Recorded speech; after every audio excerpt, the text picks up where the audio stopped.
Our focus is building skills, talents, character, and capacity of individuals and organizations through value-embedded training and certifications in management, effective leadership development, practical entrepreneurship, and strategic business management. Our services are but not limited to training and certifications, executive coaching and consulting, membership, HR, outsourcing, customer service, safety and project management training and consulting, educational programs, that is the mini MBA and professional MBA programs, amongst others, also information technology and many more.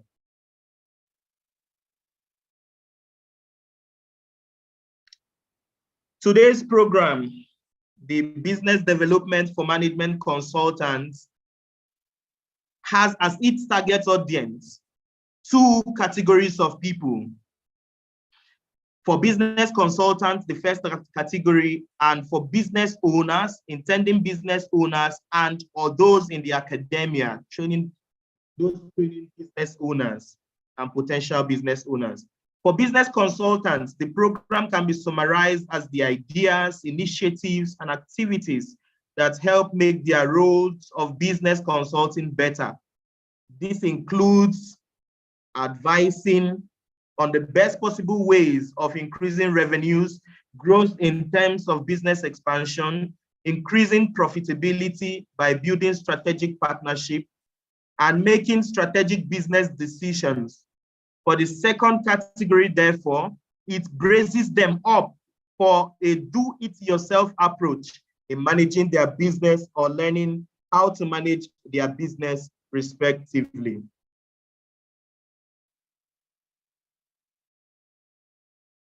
The training objectives. By the end of this training, participants will be able to, 1, develop a feasible and cost-effective consulting models, create high-demand products and services, work out an effective pricing, sales, and marketing strategies that will guarantee great sales and client retention, set up and run a profitable firm anywhere in the world. Next, diagnose business models, optimize business processes, create effective business partnerships, position your organization for sustainability and continuity, and finally, in the list, consult for consultants. That is for the training objective. Please note that the duration of this training, the training of today will not last. The maximum we are giving for today will be 3 hours. And this training, the first level, the associate level, from today through Friday to Saturday, this is the first level, and it is for 3 days, the first level, maximum 3 hours. The expected certifications. Upon completion of this training, interested participants will be issued the certificate as Certified Associate Business Development Consultant. Please, I'll take that again. After completing this first level, this 3 days first level of the training, you will be issued a certificate and you will become a Certified Associate Business Development Consultant.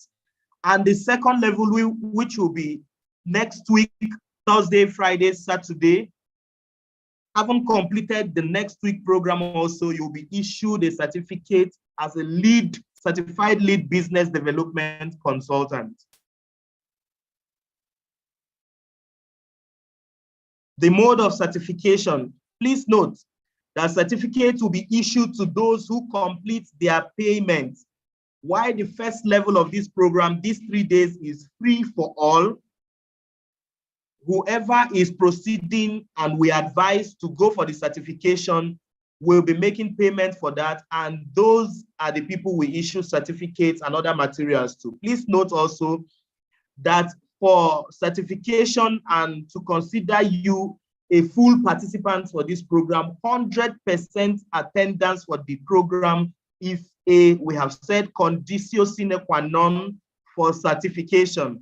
That is a necessary condition for certification. Please note that, and we really place emphasis on that. How to get your certificate? Upon completion of payment,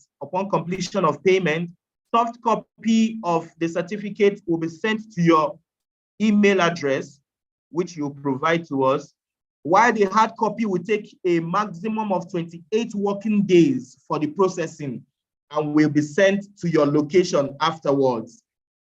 For those within Abuja, the dispatch of these certificates, the hard copy we mean, is free, or you can come over to the office to pick the hard copy yourself. For those outside Abuja, you pay for dispatch and the certificates will be brought to you. The training terms and conditions, please, I will advise that we pay attention to these terms and conditions. First, the access to this training, this level of training is 100% free for the associate level, this today, tomorrow, and next. To access level 2 next week, Thursday, Friday, Saturday, participants will be requested to pay a minimum of 10,000 Naira or its equivalent of $25. Then note materials and certificate fees. For those who will be proceeding to get the certificate, this is what is required of you. Certified Associate Business Development Consultant, IIPM members. For our members, you will be required to pay 50,000 Naira or its equivalent of $130. Please, the dollar rate is fluctuating and we also put that into consideration. Please note that once you proceed for certification, both the training materials, the video, the clips, the edited clips, and the certification, the certificate will be made available to you.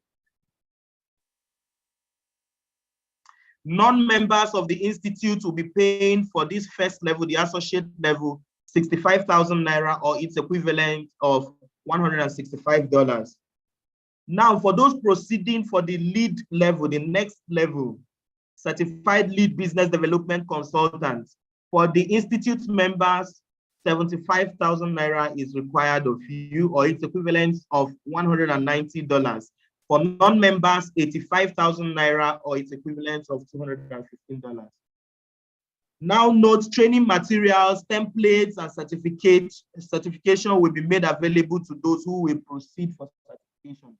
Whoever is proceeding for the lead or the senior level of the course must first provide an evidence or means of verification of having completed this first level, the associate level, as that is a necessary condition for proceeding for the lead level.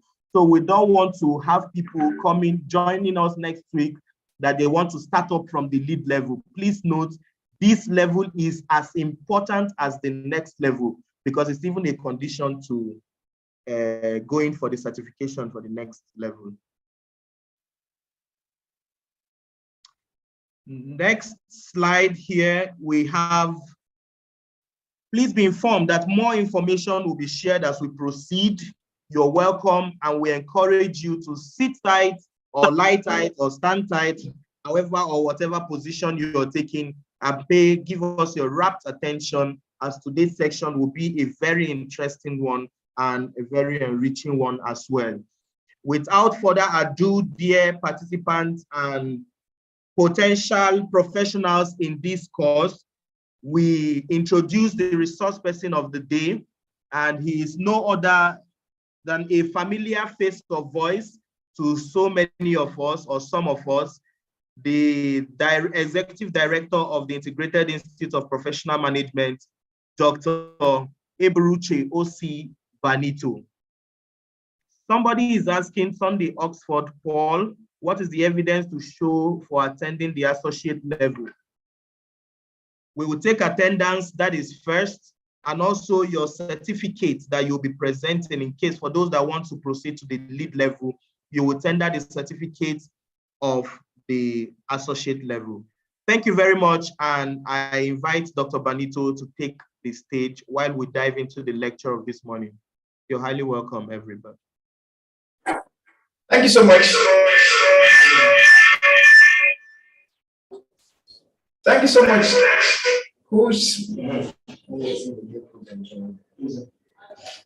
Thank you so much, Mr. Austin. And thank you so much, everyone, for joining us this morning. I officially welcome you to today's session. The first session of today is meant to run from 10 a.m. Nigerian time to 12 noon Nigerian time. But we've already used the 30 minutes for introductions and all of that. So we may not cover all these sections of today. And that will be it for now. So once again, I want to sincerely welcome everyone for coming and joining us in this section. The Business Development Department or Business Development Unit in organizations have become more of it has become more advanced than the need for project managers today. And that's why we are taking this as a condition or making this available to every organization who want to sustainably thrive in this contemporary time that we are. So once again, we want to welcome everyone. For the sake of time, I may just have to dive into the program straight ahead. And by the time we come back from break, if any, if there will be any break, by the time we come back, we'll be taking some questions. Okay, but one of the things I would like to reiterate, one of the announcements I would like to reiterate is the announcement that this course is the level 1, which is the associate level, is 100% free. The level 2, to join in level 2, which is going to be holding from Thursday to Saturday next week, then you may have to make some commitment. Okay, and then another important iteration I would like to make is before you proceed to level 2, to the advanced level, you must have completed this particular level. That means you would have participated fully, taking your attendance and all of that. Now, by whatsoever means you are able to have 100% attendance in class, please make sure to use the online YouTube link for your own study. So I'm going to be posting the YouTube link also in case anyone has issue joining or reconnecting on Zoom. Please feel free to use the YouTube link. The YouTube link is also a live section, so please feel free to use. Okay. All right. That being said, I would like to proceed immediately. My name is Ebruche Banito.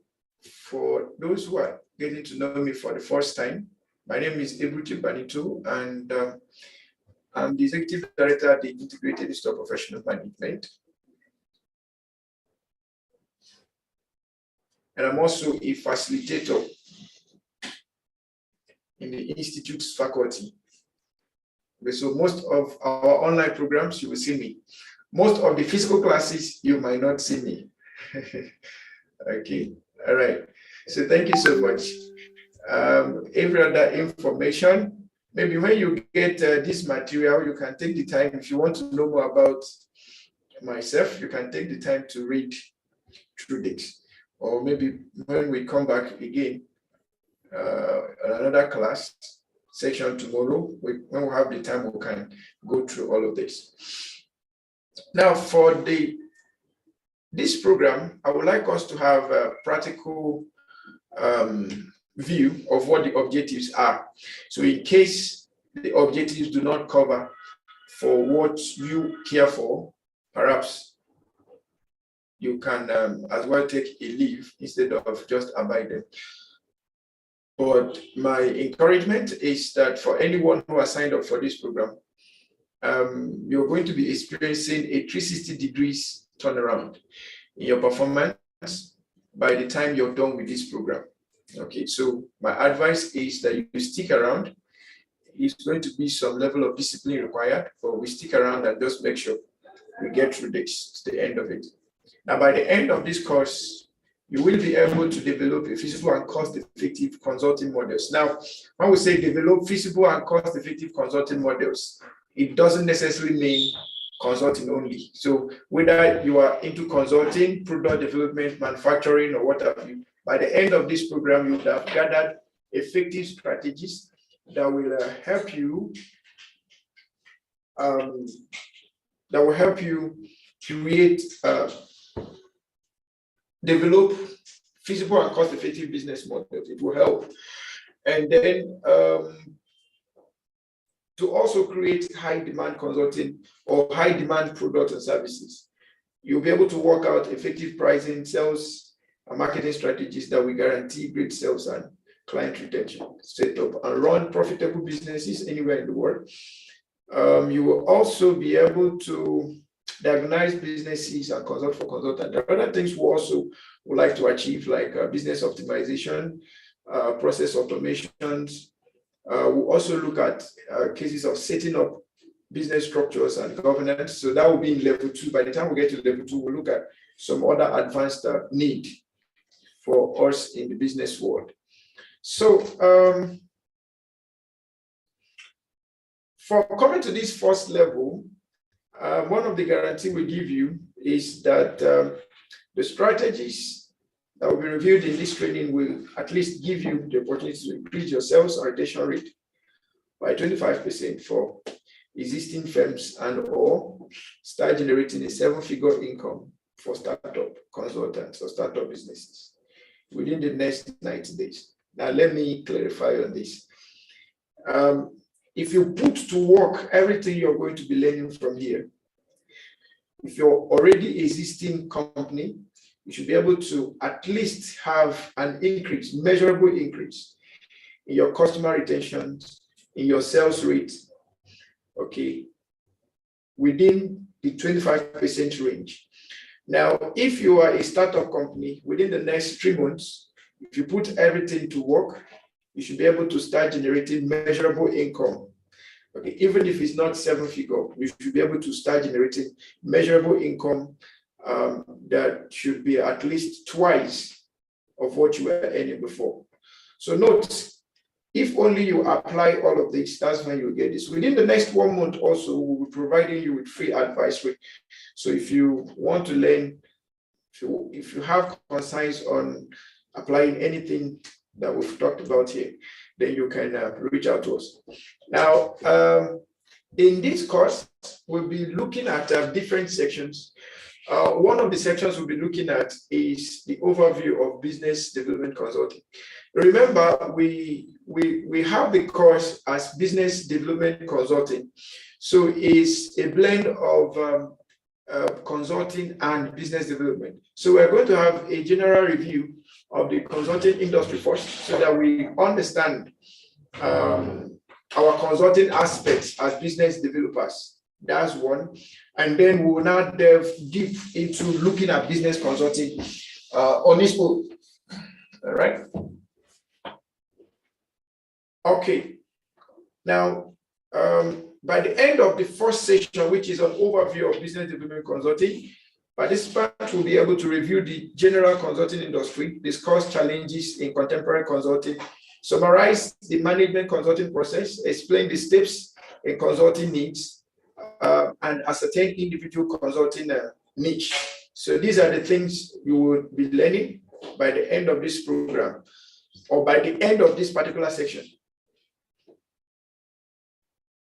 Now, let me be sure that everyone is hearing me loud and clear. I've been talking without ascertaining if you're hearing me, but let me be sure now that you are hearing me. Please, if you can hear me loud and clear, please kindly type 55 in the chat room. If you can hear me loud and clear, please kindly type 55 in the chat room. All right, thank you so much for hearing me. So let's quickly review the consulting industry generally. I know quite a number of us here are consultants. Now, just do me a favor. If you are already a consultant, in the chat room, please type 99. If you're a prospective consultant, type 88. You are a consultant, currently you're a practicing consultant, type 99. You are prospective consultant, type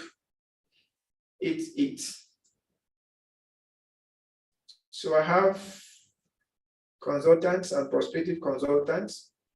All right. So we are all welcome, and this calls for paying rapt attention to our discussion. So I've been seeing somebody's hand up. Blessing Asoko. Please, if you have a question, I recommend that you put it in the chat room. We will take that from there and we'll respond accordingly. Blessing Asoko, if you have a question, please kindly drop it in. Your hand is up. So please kindly drop your question in the chat room and we'll take it up from there.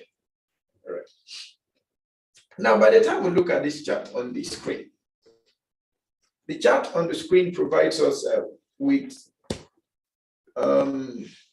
the general overview of the size of consulting market in Africa from 2015 to 2020, and it is in billions of dollars.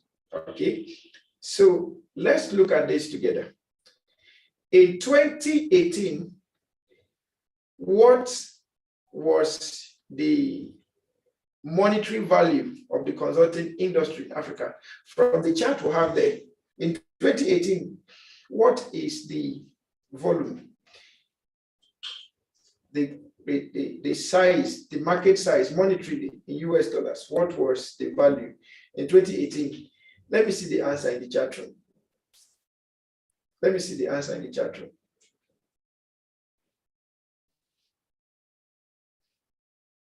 What was the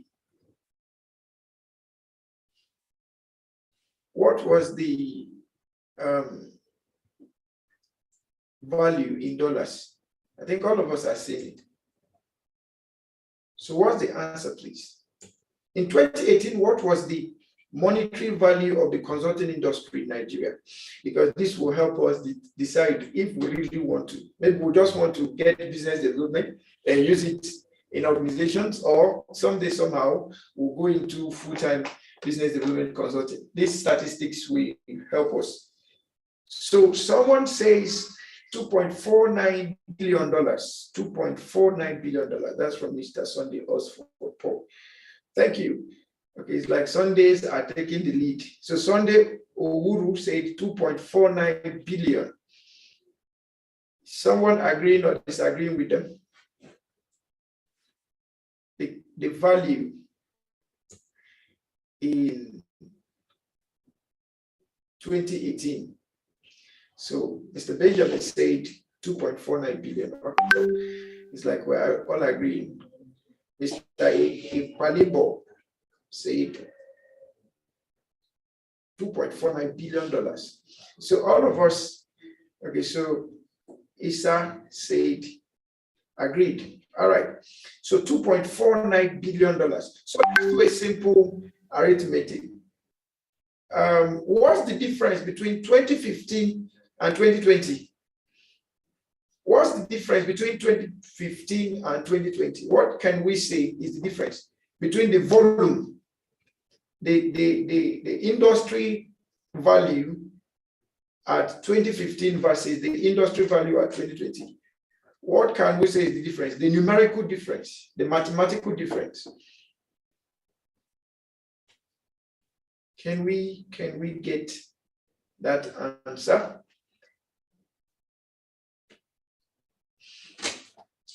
What's the difference between 2015, the dollar volume from 2015 to that of 2020?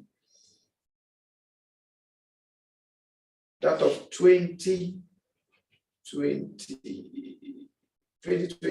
so somebody says 0.95 billion.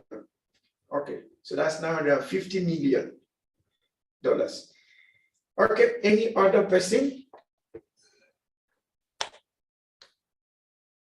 Any other person? What's the value? Let's see our consultant. You know, we as consultants, figures are very, very important to us. So Mr. Sunday Osford said $0.95 billion. Any other person? Okay, so Blessing Adioye said 950 meters. So best Nigeria, is it $950 million or 950 meters?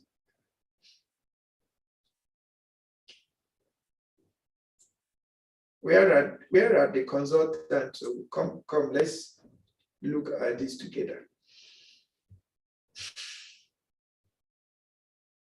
Okay, so $950 million. Quain on Idris said 0.95. Okay, so in one sentence, can I get 1, 2, or 3 persons that are willing to discuss this chart with us? The chart, is it a good chart for those of us in consulting? Is it a negative chart? Is it a chart that someone should look at as, okay, I think it's a progressive career path, or is it something that's okay, we don't think it's something we should go into? So I need like 1, 2, 3 persons. You raise your hand, and then now that we've understood what the numbers are, we've understood the range of these statistics, let's discuss it a bit. So let me see whose hand is up. So I have Mr. Sondepaul. So Mr. Sondepaul, please, in 30 seconds, let's hear from you. What's your advice on this chart? Good morning, Executive Director. Good morning, my sir. advice is there's a great opportunity in this industry. Looking at the table here, because it's the trajectory is progressive, except just for 2020, and the difference is not that much. In 2019, there's a rise of 3.15, then it dropped slightly by 0.14, which gave us 3.01.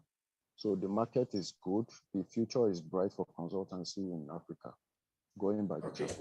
Thank you. All right. Thank you so much, Mr. Osford. You're giving us hope. Thank you for giving us hope. Okay, can I get another person? Do you agree or disagree?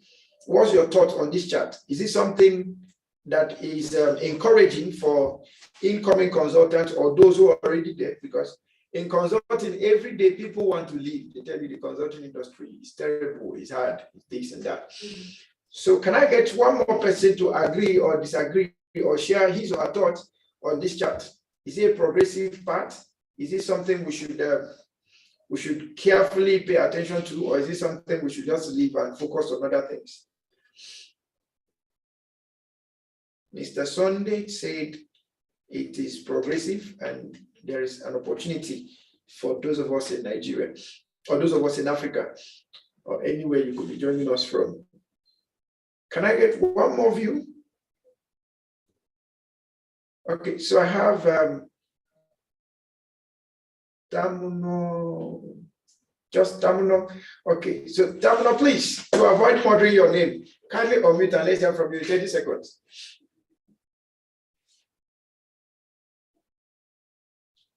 Tamuno, if you can hear me, please kindly unmute.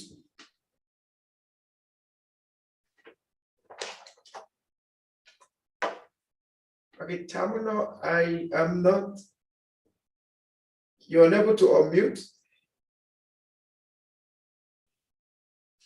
Okay, so while Mr. Tamuno is trying to fix that, do we have any other person that would like to share a thought? Okay, so Yankuba Tao said, I can't hear anything. Yankuba Tao, please, I may have to encourage you to change your device. Hello? All right, please go ahead, Mr. Tamuno. Oh, Mr. Tamuno, you've muted again. Please kindly unmute, let's hear from you. Okay, good morning, everyone. Good morning, sir. All right, so solely looking at the charts, it shows a progressive path. And the only downside was in 2020, I believe that's due to COVID. And if COVID was a factor and the reduction from 2019 to 2020 is very insignificant, if due to COVID, then that means that is a real good progressive path that we are looking at. So we would have loved to see 2021 to be sure what's going on in the industry at the moment. Thank you. Okay. All right. Thank you so much, Mr. Tamuno, for that review. Okay. So I will just take that too.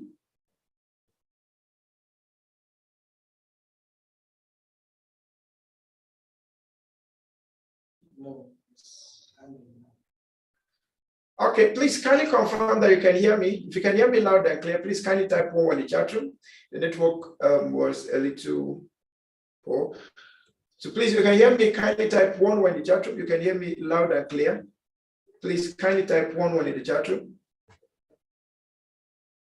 Okay, thank you. Okay, so thank you so much, Mr. Tamino, for that. And also thank you for looking at it beyond 2020. The truth is the chart, you see the source of the chart there. You could visit statistica.com, then you could see 2021 charts. Okay, but we had to stop here because of that drop, the 2019 and 2020 drop, which was significant from the COVID-19 pandemic that halted almost every business. But from all of the agreement we have had, we could see that consulting is a very good career path for anyone who is interested in it. So if you are interested in consulting, we encourage you to do the best. What we are here to do now is to provide you with the necessary knowledge, competencies, and skills for you to also know the standards and the ethics in consulting, specifically to business development, so that you can then leverage on that. All right. Okay. Now, on my next slide, we have several in-demand consulting jobs. We have those in educational consulting, leasing, management, business, finance, legal, security, social media, IT, marketing, tasks, HR. We have those in leadership, we have those in politics, we have those in procurement, training and development, and several others. Okay, so these are just, we also have those in business development, public administration or general administration. We have those in accounting and several others. So wherever you find yourself, you're welcome. Now, whether you are doing business development consulting, doing HR consulting, and all of that, all of them still falls under the general category of management. Now, in general management consulting services, what do we expect? We have basically the 3 levels of management consulting. You have the strategy consulting. So as a business developer, you could be a strategist, business development strategist, or business development manager that manages operations. You could be in the operations consulting, like I said, it could be business development operations. And then you have HR consulting. So even as a business developer, you have a HR need to meet, which is managing your team to be able to deliver to the demands on your table. Now, under the strategic consulting, we have the corporate strategy, business model transformation, economic policy, mergers and acquisition, organizational strategy, functional strategy, strategy and operations, and digital strategy. So if you look at business development, as it were, under strategy, all of these things are all encompassing in business development. Now, when we look at the other side of operations, then we'll now look at organizational operations. When we look at organizational operations, we want to look at effectiveness, we want to look at efficiency, we want to look at cost reductions, we want to look at risk elimination or risk minimization. These are the things we look at in operations, organizational operations. Then we have sales and marketing, supply chain. The supply chain will also cover for things like sourcing and procurement. All right. So if you are a business developer and your major focus is on operations, then you may also have to pay some closer focus on procurement and the supply chain management, as it were. Then you have finance, business process management, which will cover both process flows and optimizations, and also fostering efficiency and effectiveness, resource management, and all of that. Then you also have research and development, and then you have outsourcing. Outsourcing in operations simply means for the ones that might not be too critical task for your internal operations to handle, you may have to outsource that through HR operations, HR outsourcing operations. Then you have the last one, talking about HR consulting, which is going to be focusing on human capital strategy. Human capital in this case talks about the quality of human resources you have. So how do you develop your team? How do you recruit your team? How do you identify the skills and competencies needed for your team? So these are the things you look out for in human capital strategy.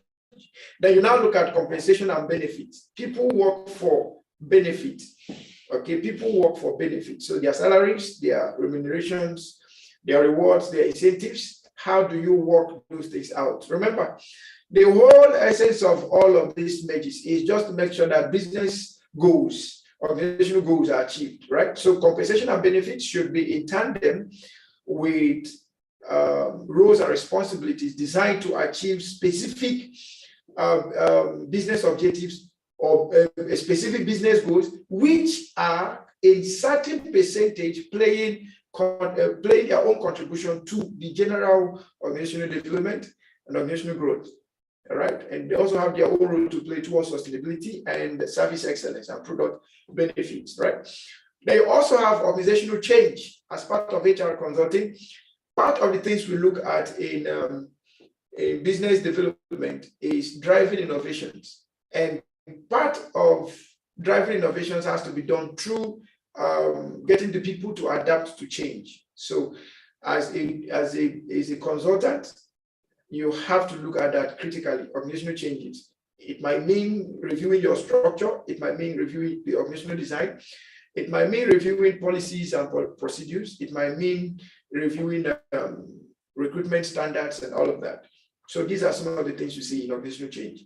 Then you also have HR functions, HR analytics, talent management, and then HR technology, then learning and development. These are basic things we see. Now, irrespective of whether you are a business development consultant, procurement consultant, supply chain consultant, finance consultant, accounting consultant, all of these things are intertwined. So what we do is that we apply them in our own chosen niches of consulting. Okay, all right. Moving forward, we could see some of the anticipated business challenges over the next 3 to 5 years. So one of the things we do in consulting is to forecast and preempt things that could happen. And that will help us to definitely prepare well. Okay, it will help us to prepare for the future. All right, to help us to prepare for the future. Now, some of the anticipated challenges with figures, we see this statistics here, or this graph is for 2019 and 2020. So the 2019 is in thick navy blue, and then the other one is in light purple. The 2020 is in light purple. Now, we have a challenge of market unpredictability, marketplace unpredictability that is going to be affecting consulting. Now, in 2020, we had 48.9% of uncertainty, of unpredictability affecting the market. And we could see that unpredictability at the advent of COVID-19, which affected the market trend. So that statistics proved that unpredictability in the marketplace, sudden changes unprepared for, could affect businesses terribly. Now, why unpredictability, if not prepared for, could be a challenge? For those who prepare for it, it becomes opportunities for them. We've been talking so much about managing businesses in VUCA environment. We have been talking about managing businesses in agile environment. These are some of the areas where unpredictability is coming into play today. In the VUCA environment, we have issues of marketplace volatility, marketplace uncertainty. We have issues of marketplace complexity because of disruptions from technology, continuous change in customer behavior, continuous change in customer preferences. So we have a whole lot of complexity driving that. And we'll also have complexity coming in from the case of compliance, regulators and all of that. That is also affecting the unpredictability of the marketplace, government policies, global economic situations, okay? For those of us in Nigeria, $1 in Nigeria now is almost 700 to 720 Naira. Now, as of 2015, $1 was less than, according to the CBN rate, $1 was less than 300 Naira. It was 250 something, 290 something. Then we went to 310, then we went to 330. And then from 2015, we have moved from 200 plus to 700 plus.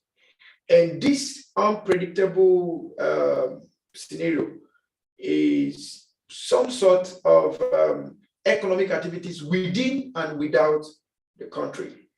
Okay. My mentor once told me, he said the decisions taken in the White House concerning dollar affects everyone's economy, including the woman selling kose on the roadside and the barber by the street.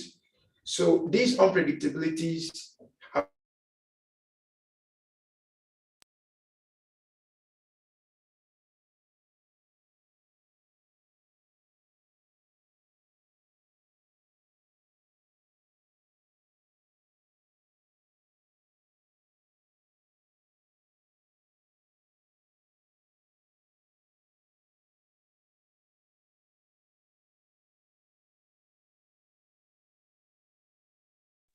I'm so sorry about that network challenge. I trust you could still hear me loud and clear. Please kindly confirm that you can hear me loud and clear by typing 22 in the chat room. Please, if you can hear me loud and clear, please kindly confirm by typing 22 in the chat room. And you can see my screen very well. Please kindly type 22 in the chat room. All right, thank you so much. So I was talking about the global challenges that affect market. All right, affects market. Please, I would like to remind us that this program is a professional program, and irrespective of where you are, please ensure to have modesty in your environment. So please ensure to dress well if you must show your screen, and make sure you're not just lying down on your bed and showing us your room. So if I see that, I will possibly have to stop your video. All right, thank you. So check your environment and be sure that it's worth showing before you start showing it. All right, okay. Then we have also changes in how buyers buy your services. I've also explained that earlier, how buyers buy your services. We also have situation of increased competition from new firms or competitors entering the market. We also have the need for new skills. We also have artificial intelligence and automation drastically changing the marketplace. We have increased competition from larger competitors, and then we have things like downward price pressure on services, downward price pressure. The use of technology is actually forcing so much on downward pressure of price services. But I want to remind us of something. While I am encouraging everyone to find a way to buy into new skills, especially in the areas of IT, for business process automation and also use of business intelligence or artificial intelligence, it is important. But if you're in Nigeria, I want to remind you that the cost of doing business in Nigeria is constantly increasing, okay? And the cost of, the standard of living is also constantly reducing. The cost of doing business is increasing. The standard of living is reducing. And the cost of living itself also is getting terrible. In essence, what I'm saying is, if there is any time to buy into business development skills, the best time is now, because with business development skills, you can cut down on costs and still provide effective services at the most appropriate price that customers will still be willing to pay. So from wherever you are, since the dollar is continuously rising, is a global economic situation. There was a decision some months ago on higher interest rate on dollar, and that's lending to nations and servicing nations. There is higher interest rate now on dollar. So it obviously affects every other thing we do in the market. The inflation rate in Nigeria as it were today is about 20+%. That's what the National Bureau of Statistics gives us. But in reality, we know that it is far more than that. Okay, it is far, far more than that. Now, when you are doing business development and doing consulting, you must be compassionate towards your customers. And that compassion should drive you towards finding optimum way or optimum ways to make sure that you don't compete based on price, right? You do not say because your company A is selling this product $50, we would also sell $50. They might not understand the same angle from where you're coming from. Okay, I know as we proceed in the course, we'll be looking at some of these strategies. You can still be highly profitable at lesser prices. What makes you highly profitable is not high cost. Okay, it's not high cost. It is the high turnover that you have, high volume of customers that you have, and you can turn them over at a faster rate. You could be making higher profits than someone with a high price but very low turnover. Okay, although this is a specialty situation, but as consultants, we must look at it in-depthly to be sure that we are doing the right thing. Okay. All right, we have top 10 challenges in consulting today. We have the challenge of creating lasting change. All right, this is basically is a global challenge to everyone. Most people that come into consulting land in consulting by, let's say, by mistake. It wasn't their choice to become consultant, but they just found themselves in consulting. So if other opportunities come that tends to be paying more than what they are doing, they leave consulting and find another thing. So when customers come back tomorrow, oh, he's no longer there. All right, and then measuring impact of our consulting endeavors is also key. Measuring the impact of our consulting endeavors is key. So in essence, as creating services in consulting or creating products and services, we must put in mind impact. Talking about sustainability, okay, and also business continuity, all right? Okay. Then we also have achieving organizational effectiveness is also another challenge. And because of that, we have a whole lot of every disruption that comes with destabilizing the organization in a little bit, and then organizations get to come back and then get to continue with their operations by fixing the new things that are coming up. And managing and satisfying stakeholder expectations is also another thing. This is where the case of integrity, the case of accountability and responsibility comes to play. I was discussing with someone yesterday, and I said, you are a property consultant, and we would like to have your marketing plan or your marketing strategies, because we are looking at property agencies that we partner with to provide value-added services to our clients. Now, one thing I said to him is that one of the reasons we are looking at your organization is because we've known you over time. So it's not a situation that clients will give money to you and then you will run away with their money. So that issue of satisfying stakeholders' expectation and managing them, it is a very serious case with consulting. Some people just collect money and they vanish. Some people collect money and provide something completely different from the consulting objective or business objective. Some tell you what they cannot do and then keep promising till you never see them again. So we need to be very careful with those things, and we need to be deliberate on managing and satisfying stakeholder expectations. Then we'll also have getting appropriate sponsorship and support, dealing with resistance and politics.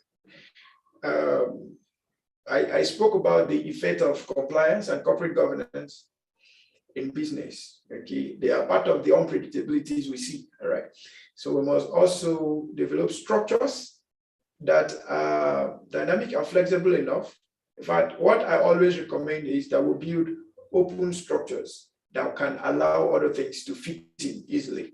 Build open structures, structures that are adaptable, structures that are adaptable, structures that are flexible enough and dynamic enough, all right? And that talks about building agile structures, all right, which helps us to manage unpredictable situations or unpredictable marketplaces. Now, we also have defining and controlling the scope of work, ensuring adoption and ownership of solutions, dealing with cultural issues, estimating and coping with scarce resources, and communicating effectively. Remember, on this view, we are still talking as consultants, right? Now, one thing I will tell us as consultants, talking about resources and all of that, you can always work out something that will deliver value based on resources available to your clients, all right? That is very, very important, and I want us to put that in mind. If your consulting product is 500 million and your client tells you, oh, it's 1 million I have, remember the most important thing is customer acquisition first, okay? Then you can discuss modalities on how he can get satisfaction from 1 million, or discuss modalities on how he can get the maximum satisfaction at flexible payment options, all right? So those are very, very important. Now, what are the general consulting skills that we need to put into consideration? We have creative thinking, problem solving, communicating clearly and emphatically, general people skills, collaborations and networking skills, organization and time management skills, objectivity and independence skills. As we move forward, we will be looking at all of these skills one after the other, especially in the context of business development. Now, to summarize the process of management consulting, we have about 5 stages. We have about 5 stages in management consulting, the processes.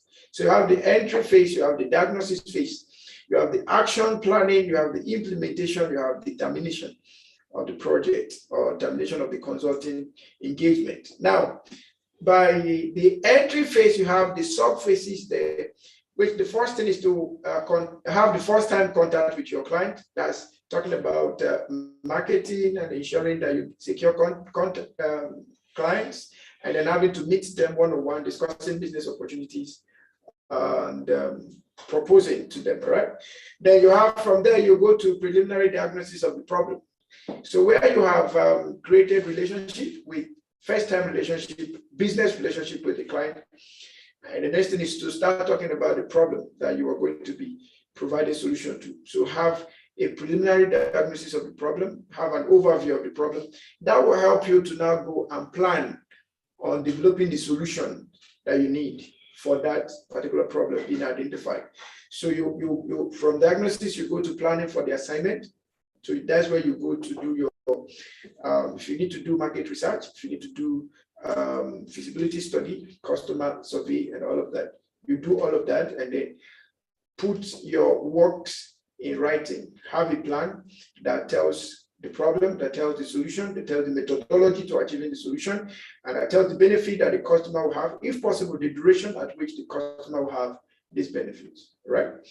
And then you have the proposal of assignment to clients, and then the contract of consulting. From there, you move to diagnosis, analyzing the purpose of the consulting, stating categorically what are the practical things we want to see by the end of this consulting.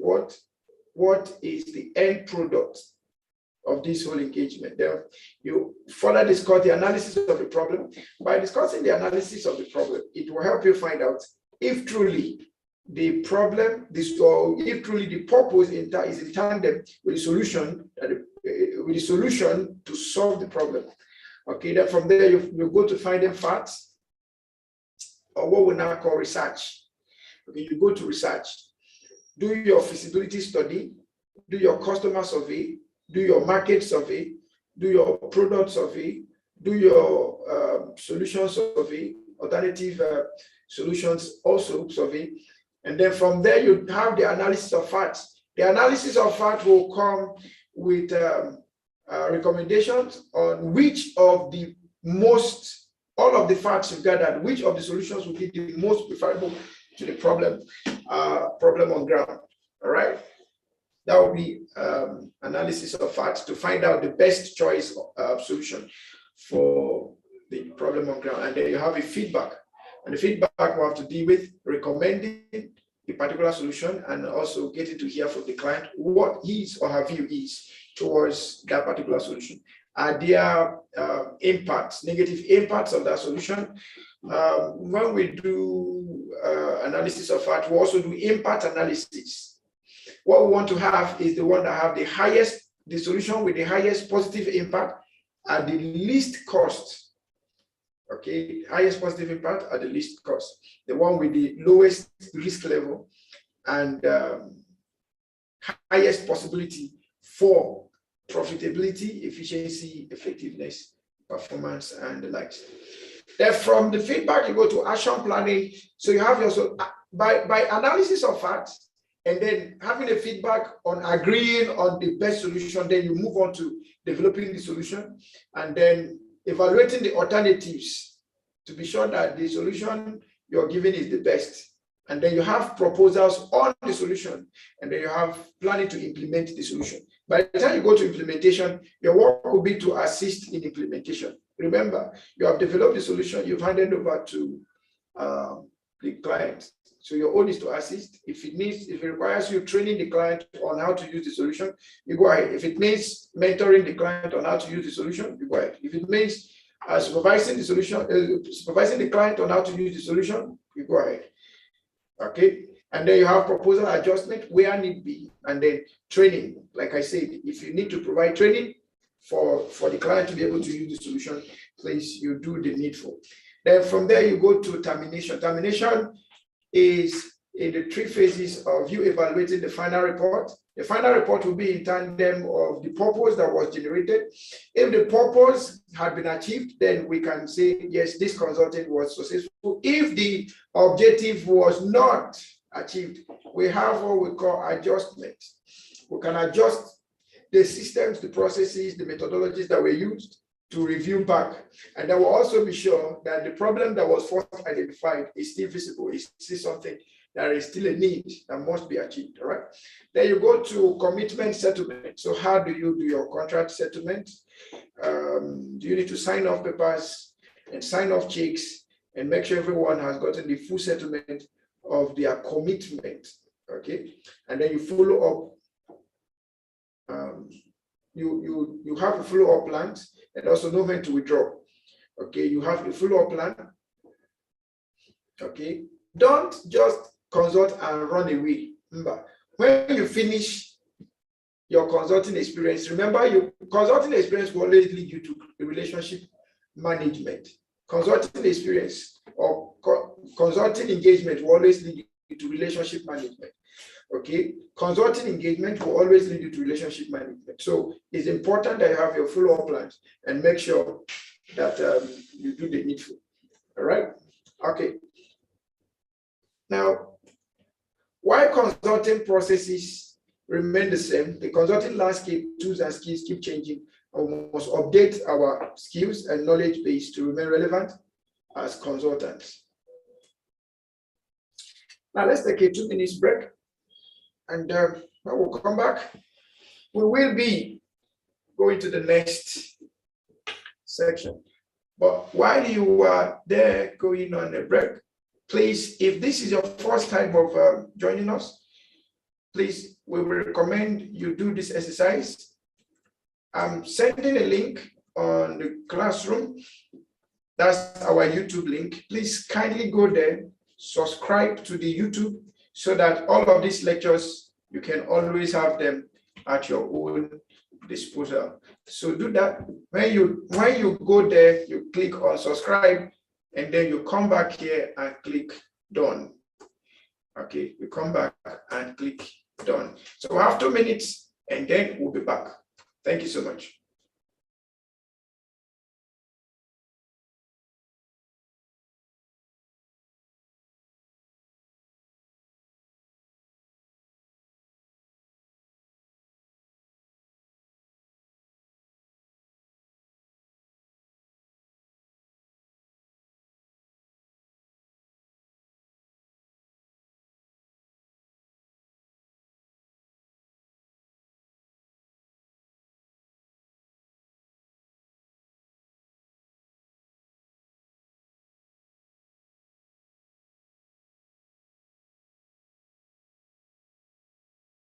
All right.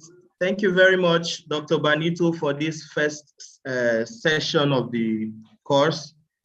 We are encouraged to take this, any assignment we give here, we just encourage you to take it seriously. I can see Dawn, Tewobola, Abigail, Dawn, and I think some other persons are doing it. Sometimes some of the assignment is really for our own good. I can't hear anything. Okay, long before now. Dawn, I can see a lot of us doing it. Thank you very much. Fatoye, Kudus, Enobongo Sai, Dawn. This will enable Jumairi School. Great. Dawn, Patrick, Maworo. I hope I'm getting these pronunciations of our names. Dawn. So thank you very much. I can see somebody raising his hand. Mr. Ishmael Kuma, please, immediately after the break, I will prompt Dr. Banito. Mr. Sulemana, thank you very much. I will prompt Dr. Banito to take your question or your contribution or the concern you are about to raise. So, Mr. Ishmael Kuma, please just hang on with, I can see your hand raised and I can see your comment. In less than few seconds, we'll be reconvening. So thank you very much for the first exercise. There are other exercises that we'll be doing in the course of the program. Please endeavor not to be passive participants here. Try to be a very active participant so that together we would achieve the objective of this program. Thank you very much. Dawn from D4. All right, without further ado, the resource person is back and ready for us.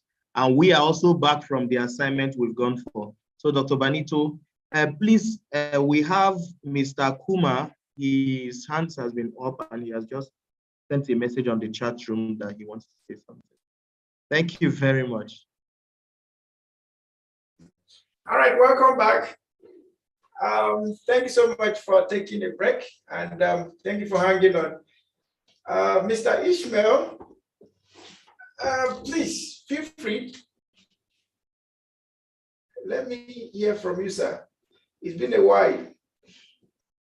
So Mr. Ishmael, if you can hear me, kindly unmute and let's hear from you.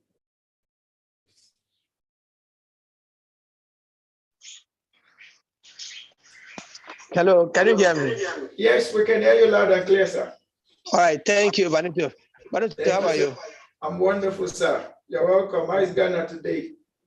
Oh, Ghana is very beautiful. We're doing well. Okay. So your hand has been up. Pardon me. Okay. All right. I didn't hear.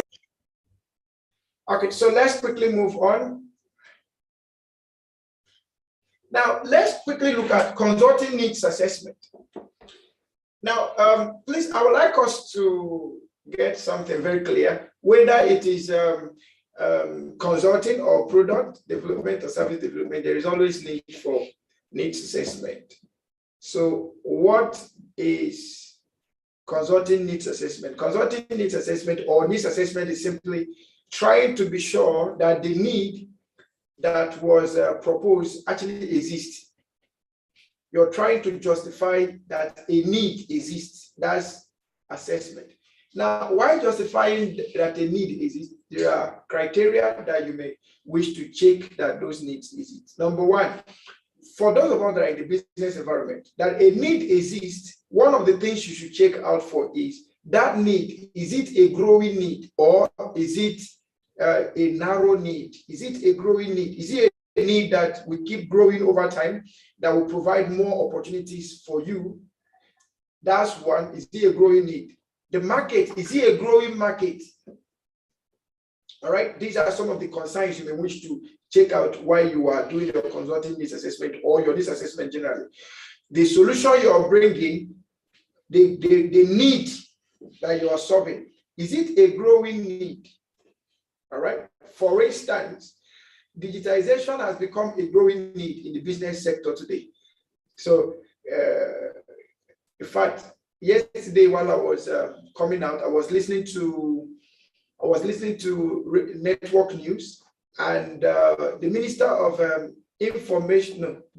Minister of Communication and Digital Economy, Professor Pantami, he said that the Communication and Digital Economy Ministry contributed about 17% to the national GDP. Only digitization, ICT, contributed to about 17%. The only sector that is leading in Nigeria today is the oil and gas sector. After oil and gas, we now have ICT. Okay, and there has been speculations. This is off the mic. This is off the mic.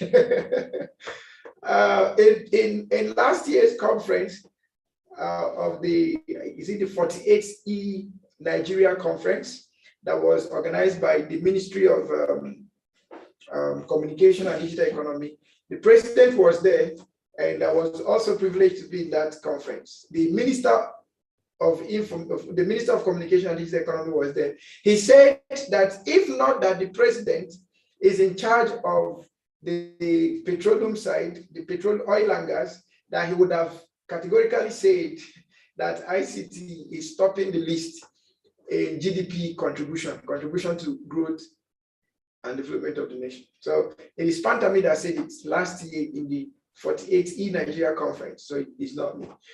All right.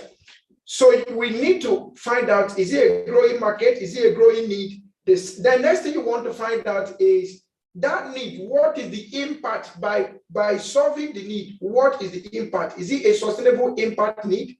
Or is it just a finite impact? So you need to be sure the problem that you're going to be solving, does it have sustainability in place? Having checked the impact of it, does it have adverse effect on the environment, adverse effect on the people? Does it have adverse socioeconomic impact or sociocultural impact? You also need to check out those things. By the time you are done with all of this needs assessment, you would have come up with a clear definition of whether you want to go into the product or not. That then talks about business case justification.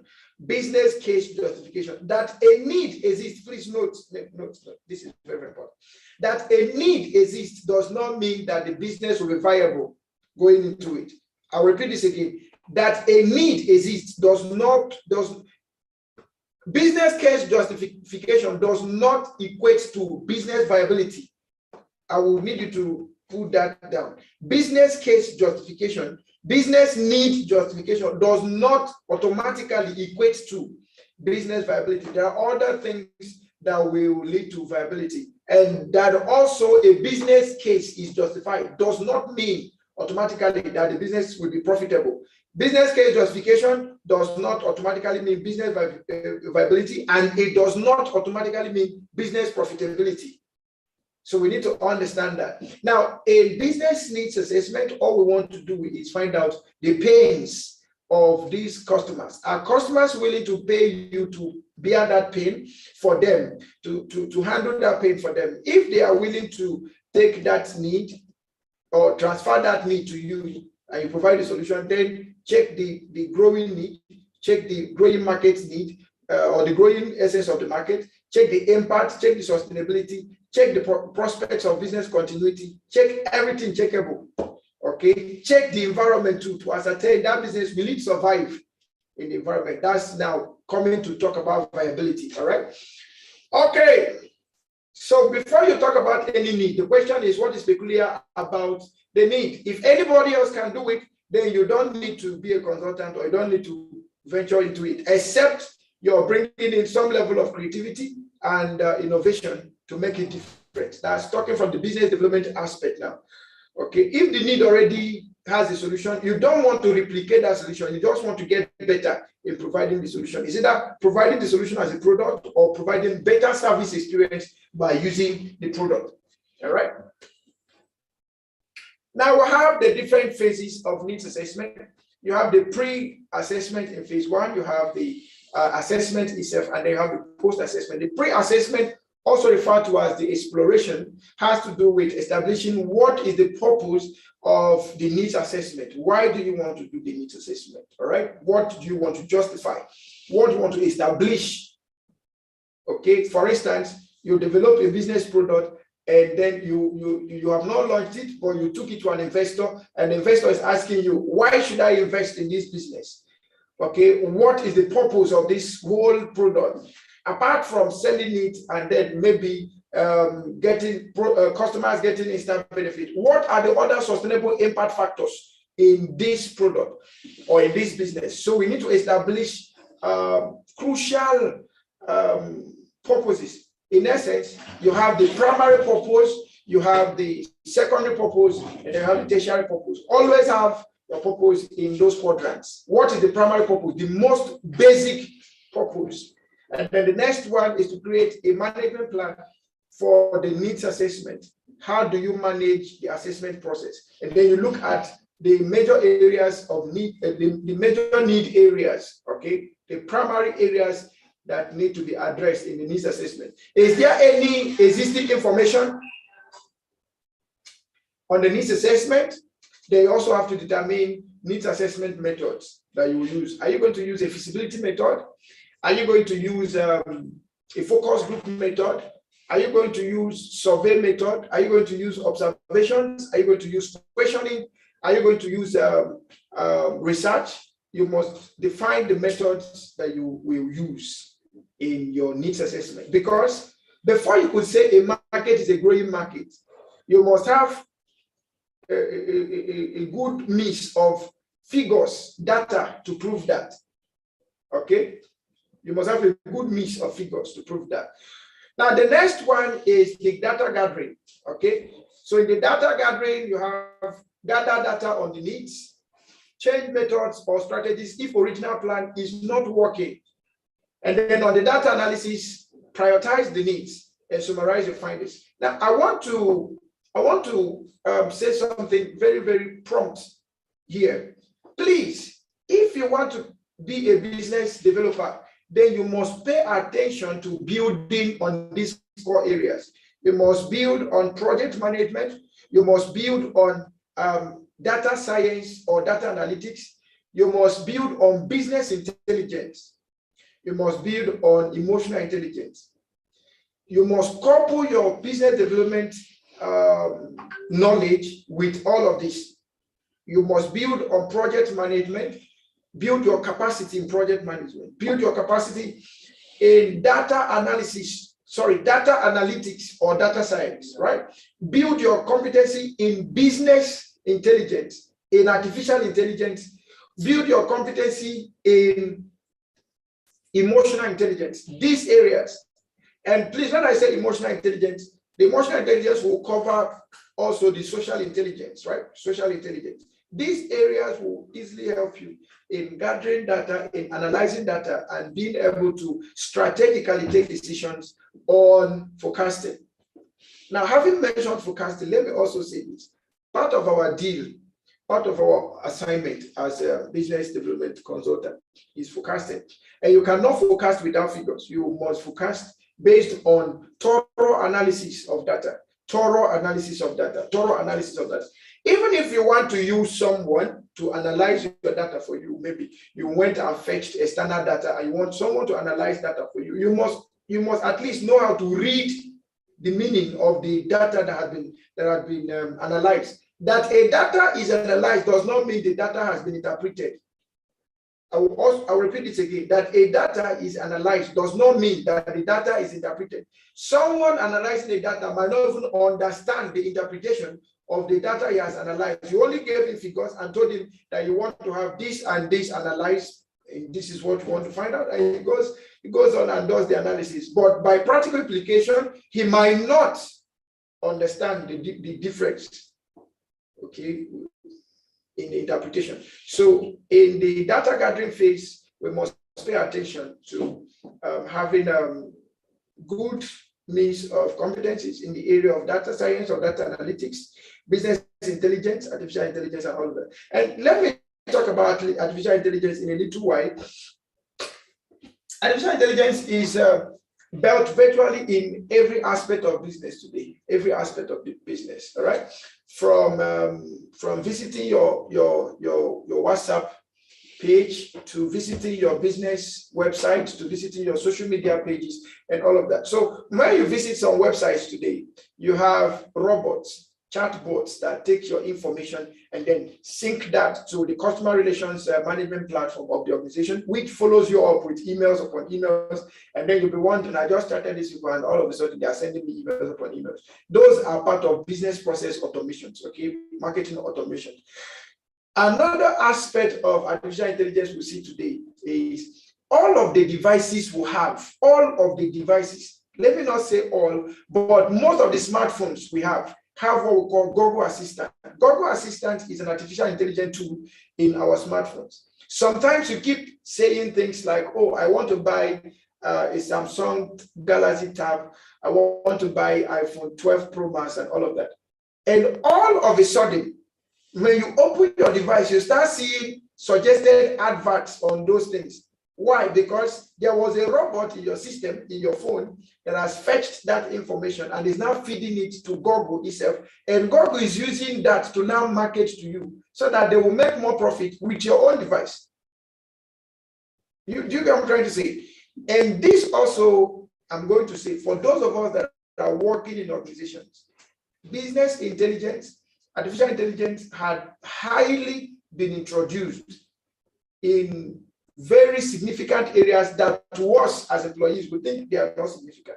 Please, when you are working with a company's system, an organization's laptop, desktop, phone, or what have you, please don't go talking against the company. It's better that you wrote your complaint and put it in the complaint box than to sit down there and be complaining. Some of the artificial intelligence tools has been installed to gather what you're saying and report accordingly. Do you get what I'm trying to say? So that is also part of data gathering. So when it's time to fire, they know who to start firing from. All right, very, very important. We have data, artificial intelligence tools now that are installed from the gate. As you're coming in to your organization, you don't even need to sign in. As you're passing, it is taking your barcode information that is on your tag. Okay, your barcode information, it scans it, what do they call it again? The infrared scanner, the ultra infrared scanner in most organizations now. They scan, fetch your information, state when you came in, state when you're going out, or when you go out. Those are artificial intelligence in the small ways that we consider them insignificant. Some have artificial intelligence installed on the gates as footwares, foot identifiers, identifying the number of foot matches that enter and leave the organization in a day. Okay, we have artificial intelligence tools in the business world today, counting all of those things. Okay, very, very important. All right. Then we have the phase 3 talking about utilization. Utilization simply means all the data we've gathered. Of course, the data gathering has helped us to justify that the purpose is real and the need exists, and has given us all the necessary indices to move on or not to move on. So the utilization will basically help us in decision making. Should we proceed or should we not proceed? It will help us in creating the solution options and then finding which one is the best. Now, not only creating the solution options, when you go for your needs assessment, you might have only one solution in mind, but by the time you get to the market and then you begin to do customer segmentation, you find out that you might end up solving the need using different solutions, so as to do what? So as to dominate the market, so as to capture the market in its entirety. Okay, capture the market in its entirety. Now we'll also have communicating results to appropriate audiences, then evaluating the needs assessment to find out what worked well and what did not work well. All right. Now, in addressing the need, we must focus on problem solving. And the thing is that we want to provide gains over the pains. For the customer's pain, we want to provide gain, all right? For the customer's pain, we want to provide gain. So what are the solutions that we're bringing in? and what are the gains for the solutions. Remember I talked about cost efficiency, that you have high cost of products does not necessarily mean you have high profits coming in, right? Okay, so we must look at the best way to providing the most excellent service experience and the most excellent product experience. And one of the ways we can do that is through cost efficiency, all right, cost efficiency.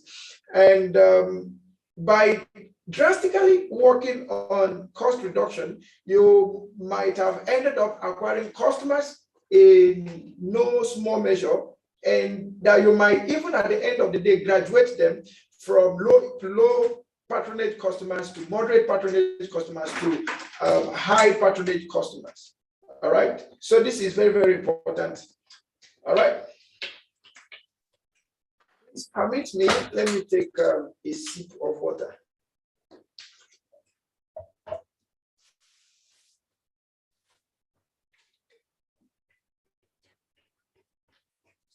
Now from the screen, we will see the problem-solving steps.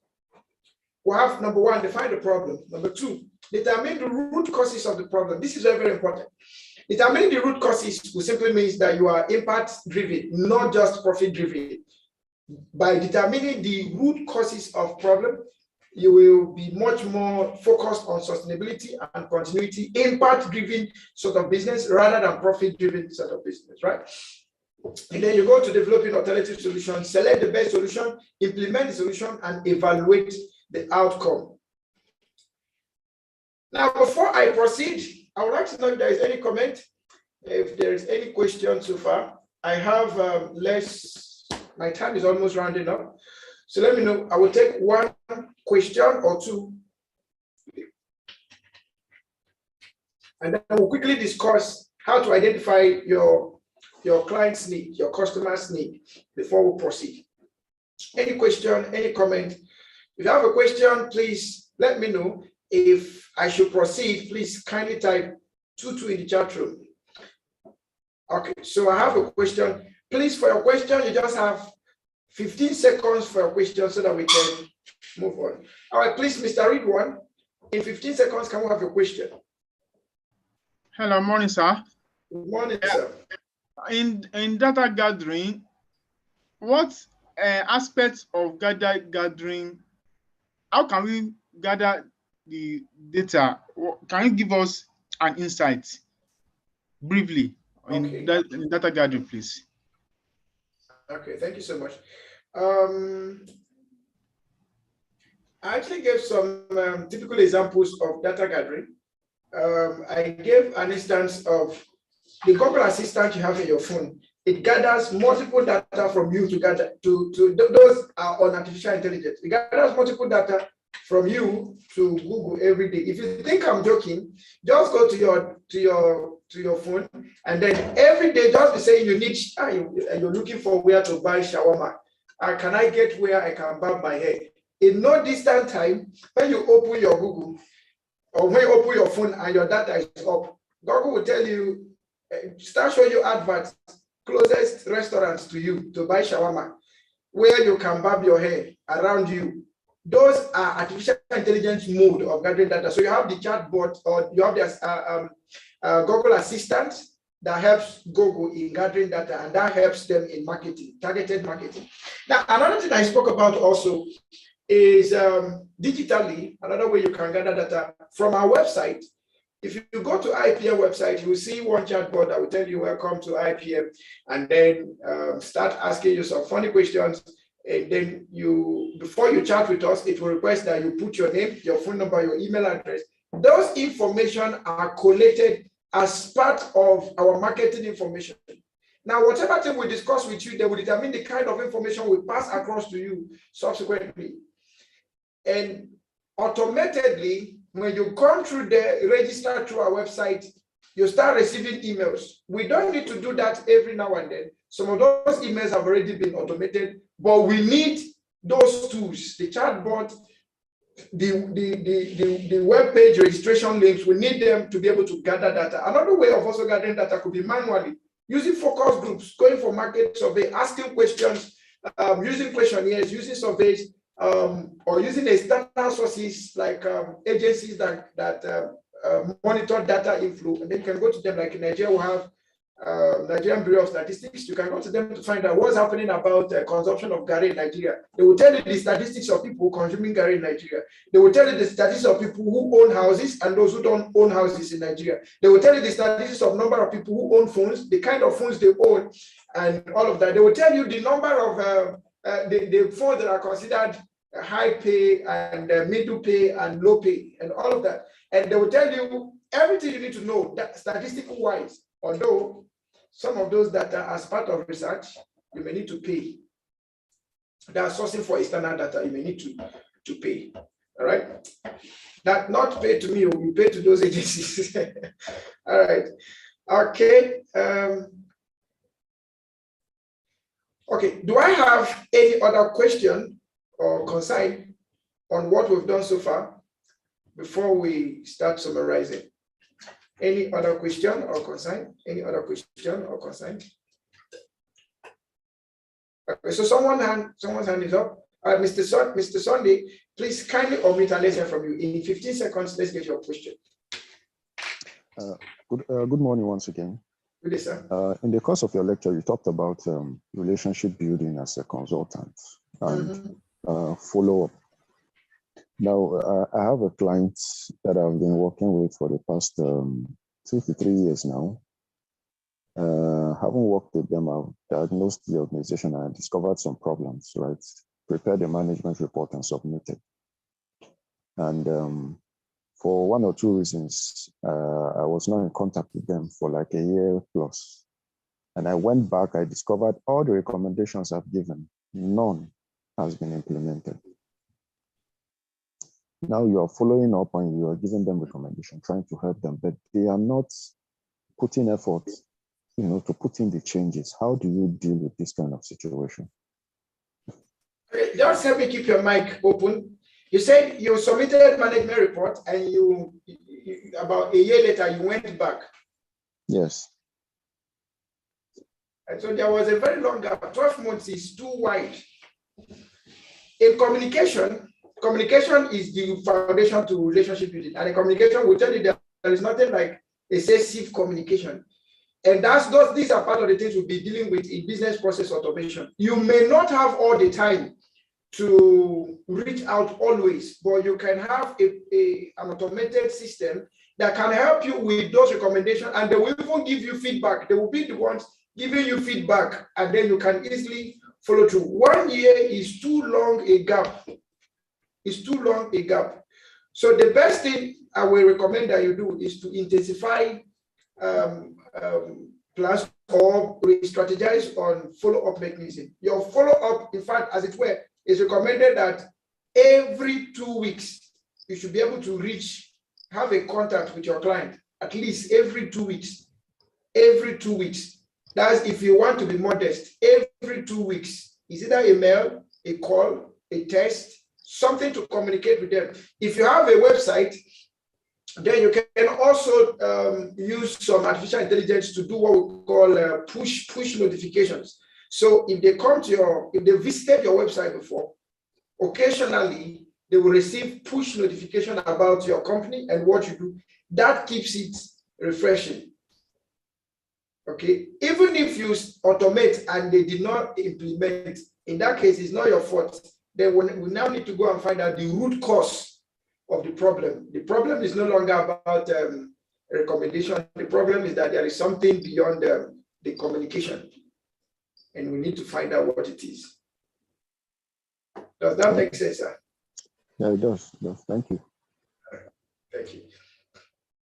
Okay, so I think this is all I will take for now. I will proceed very fast so that we can get done. If you have a question, please put that in the chat room, and I'll be answering you in a moment. So how do you identify your client's need? How do you identify customers' need? Number one, understand the customer's business, either product, service, processes, structures, and all of that. Use questions, interviews, and surveys to understand what the customer's business or the customer's service, product is all about. Use questions, use surveys, hang out create more relationship to get more answers. Okay. I have someone that was we were having a discussion, and then he said this particular company that he's consulting for, all the things you say to the company, they will tell you we will tell Baba. Now, this company is a big company. The owner of the company is an old man, and the son is managing the company on behalf of the father. The son is the GMD CEO, while the father is the chairman of the board. Now, the young man cannot take decision except he gets to his father. All right, so it's like the two of them are the ones that will have to take the decisions. Now, this consultant is trying, they went there to help them with business process automation. They went there to help them with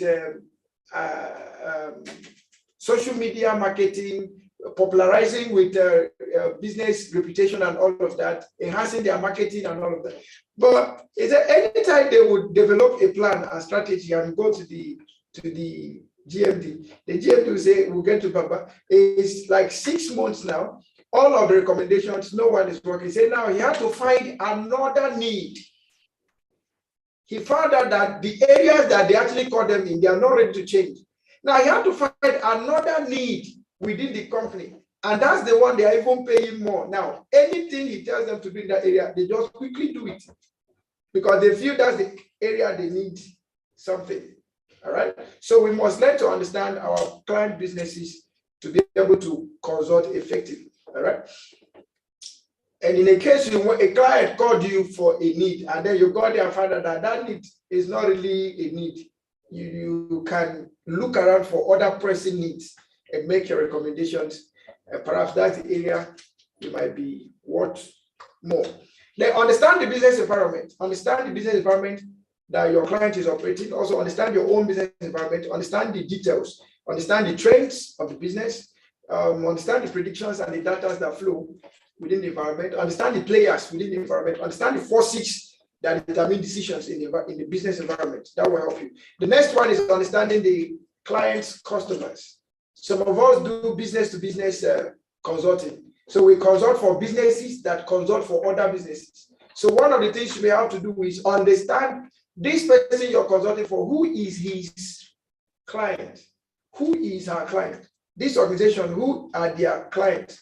With that, you can easily know how to consult for them. Then also understand industry trends. Understand the state of clients' competitors. Very, very important. Very, very important. We had a project the other time, and we had to write to a particular organization for sponsorship. And the organization told us that they already have popularity. So what will their sponsorship do? Okay, they don't really consider marketing as the opportunity, the marketing opportunity the event was presenting. They didn't consider it as something really topical for them to come in. Now, as big as Coca-Cola is, they are still advertising. As big as Nestle is, they are still advertising. As big as most of these companies are, they are still advertising. Companies that money will never be their problem till they die, they are still advertising. But someone that is just at the backyard is saying, everybody knows me in this environment. He doesn't want to be known any other place. Okay, so when you see what the competitors are doing, this kind of person now, you can then advise him. Okay, is it just in this location you want to focus, or you want to grow globally? Then also understand the business current state, that particular business you're coming to consult in, or you're coming to provide solutions in. Understand their current state. Where are they at the moment? Because understanding their current state will help you know where to put them to. Okay, or will help you know where they are going. And then with that, you can understand the gap that exists between where they are and where they are going to. And then that will help you to develop more effective strategies. Then conduct a competency gap analysis between where they are and where they are going to, so that you know what needs to be done. And then agree on the future state and then set out plans of action. These are possible ways you can use in identifying your client's needs. All right, before we go for this break, let's quickly look at this. Niche consulting. And this is where we'll be gradually drawing the curtain for the day. Niche consulting. All of us will not be general management consultants. Some of us will come to specific niches. Some of us will end up becoming product development consultants. Some of us will become business development consultants. Some of us will become marketing consultants specifically. So when you begin to draw your consulting attention to specific areas in consulting, we'll call it niche consulting. So specializing in a particular field rather than general consulting practices is what we refer to as niche consulting. Must have, before you go into niche consulting, you must have in-depth knowledge, not just in-depth knowledge. You must have in-depth knowledge, in-depth skills, in-depth experiences in that subject matter before you go into it. If not, you're not consulting. How do you choose a niche? What factors is it for you to consider? Consider your expertise in that area. Okay, if you want to go into business development consulting, then consider your expertise on the basis of your skills, competencies, attitude, knowledge, experiences, certifications, and licenses. That will help you to decide if the area you want to go into is for you or not.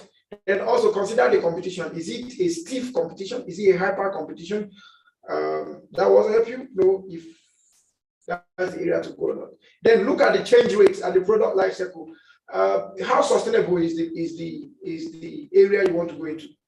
Is it a volatile environment that everything in it starts and within the twinkle of an eye, it seems as though everything has dissociated. So find the change rate, the volatility rate, or the product life cycle in that niche you're going to. Also check for predictability and complexity. Is it a market that you can predict the trends?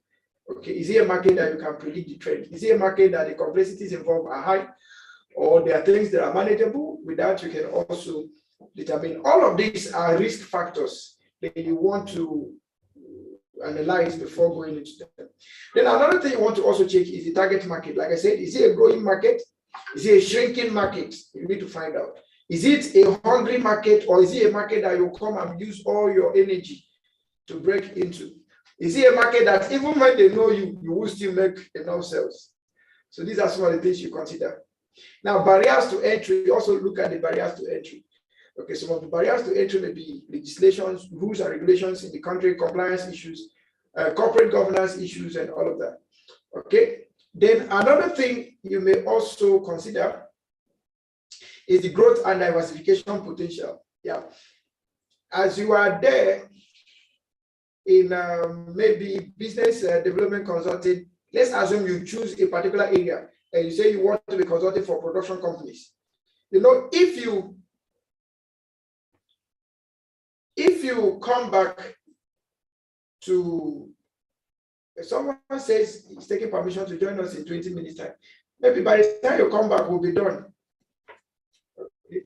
If you're doing business development for production companies, then begin to check out for, maybe you're doing business development at some time. Can you go to HR consulting as well within the same industry? Okay, from HR consulting, can you move to customer service consulting? Can you move to data consulting or information consulting? You need to check the possibilities of growth and diversification, inclusions as well. Then check for possibilities of financial reward. Remember, no matter the model of your business, every business is scheduled to self-sustain itself. So you must raise enough resources to run the business and also sustain yourself as a person. Then check the reputation that goes with the business. Most people choose some certain professions because of the reputation that goes with it. Kind of respect that goes with it, some kind of honor that goes with it. Particular field because of the kind of team that he's going to be working with. So go into networks, go into certain organizations, quality network of people that will be meeting. All right, so whichever one, these are just the. Now, importantly, before you could go into consulting, as it were, you must check for your readiness. You must check for your readiness an employee does not mean that you don't have value, right? Being an employee. Employees have different levels. You have employees that are partners, and you have employees that. Now, with time, by the time you do a SWOT analysis on yourself, is it where you want to stay? Does it give you a future in the company and all of that? You do also to find out the any area that you choose to you have all the knowledge, all the necessary things needed. To find out on your consulting adventure. With the SWOT analysis, you should, like I said, you should be able to. SWOT analysis is not a one-time thing. It's something you do every now and then. Before you launch into a product, and then you continuously do SWOT analysis before you take a consulting engagement. If you have all it takes to engage in those areas, it's an iterative analysis in every organization interested in conducting SWOT analysis every now and then. We'll come back to this SWOT analysis because it is going to be a veritable tool that will be used.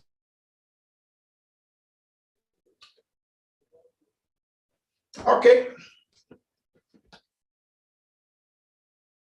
I have few minutes to go. Can we take a 1 minute break? And then when we come back, we will summarize with this particular section, and then we will go for the day. Can we take a 1 minute break? But before we go for this 1 minute break, please ensure to follow us on LinkedIn. Please, you are encouraged to kindly visit the link I'm going to be posting now. Go to our LinkedIn page and then just click on follow. Most of our information are shared through all of our social media platforms. So we don't know which one you might be most conversant with, but please visit just click on the link, go to LinkedIn, and then click on follow. That's all you need to do. Thank you so much. See you in the next 1 minute.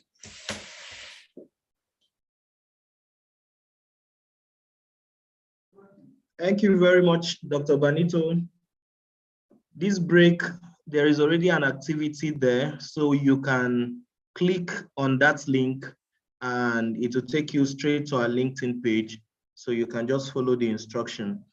Thank you very much. I noticed a very rapt, conscious, active, conscious participation during the lecture, and I really hope that I am not seeing, though I'm not seeing all our faces, but I am very positive that so many of us, if not all of us, paid active participation, and that is what we emphasize. During announcements, during programs, you keep on hearing, you always hear us say, pay conscious, active attention to all the activities and even the program. So thank you very much. I've seen somebody typing Don Patrick Maworo. Mr. Patrick, thank you very much. Mr. Pius Benjamin said you're already following us. Great. You know, the reason why we keep on telling you follow us on the different platforms is this is a professional institute, and we always pay attention to professional development of our clients. Do not think that whatever is going on here, whatever the resource person will be saying is just for you. This is what we have tried. This is what we have paid attention to. Your satisfaction is our concern. And that is why we always emphasize on value-driven impact, not just what we get from participants during lectures. We really want the impact to be visible and to be felt by our clients who are present during any of our programs. So thank you very much. Keep following our different platforms, our different social media platforms, YouTube, Facebook. In the course of the training, we'll still expose you to our Facebook page. So it's 1 minute. I'm giving 10 seconds for others to join us. Meanwhile, before the 10 seconds elapses, thank you very much. We'll continue. I'm patching you through to the executive director. Now it's 10 seconds to continue the session. Thank you very much once more. All right, thank you so much and welcome back to the last section for today. Now that we've looked at consulting, general overview of consulting, let's also look at the overview of business development. Let me categorically give an advice. All of what you're going to learn here, you can inculcate it into your own personal profession and then use it essentially. This is what I mean. If you're a lecturer, you could become a business development consultant in your own field of lecturing. So take, for instance, you are a lecturer in agri-economics. You can then become a business developer for small agri-businesses, startup businesses in the agri sphere. If you're a lecturer in psychology, then you can turn this to maybe business development in things like developing study materials for professional institutes, conducting research for them, and all of that. But by all means, make sure that whatever thing you're learning, you're willing to put it to use. In case you don't know how to put them to use, we have 30 days after now. You could ask us all the questions. We'll review your business and your thoughts together and then see how it can be integrated. The next section will be on business development foundation, and we are going to look at just 2 objectives. We are going to look at the basis, explaining the basis of business development. Why is business development essential? And then we'll look at the scope, the general scope of business development. Okay, so let's do that very quickly because our time is running out. By introduction, successful businesses take recreation seriously. Recreation is built into their DNA. You know, there is what we call status quo, all right? Status quo in most businesses. This is how it is done. This is how it will be done. This is how it will remain done. So that kills business. But there is something that most business owners don't understand. That you found a solution today does not mean that the solution will be valid for life. Remember that thing you call a solution today was once not a solution. Okay. I want you to type something in the chat room. If you can hear me, loud and clear, I want you to type in the chat room. Type threshold, or you type limit. Anyone that you want to type. Type threshold, or you type limit. Type threshold, or you type limit. Threshold or type limit. Yeah. Now, I want to tell you something. Every solution you have now, every solution you will create tomorrow, every solution you will create in the future, they all have threshold. They all have limits. They all have thresholds and they all have limits.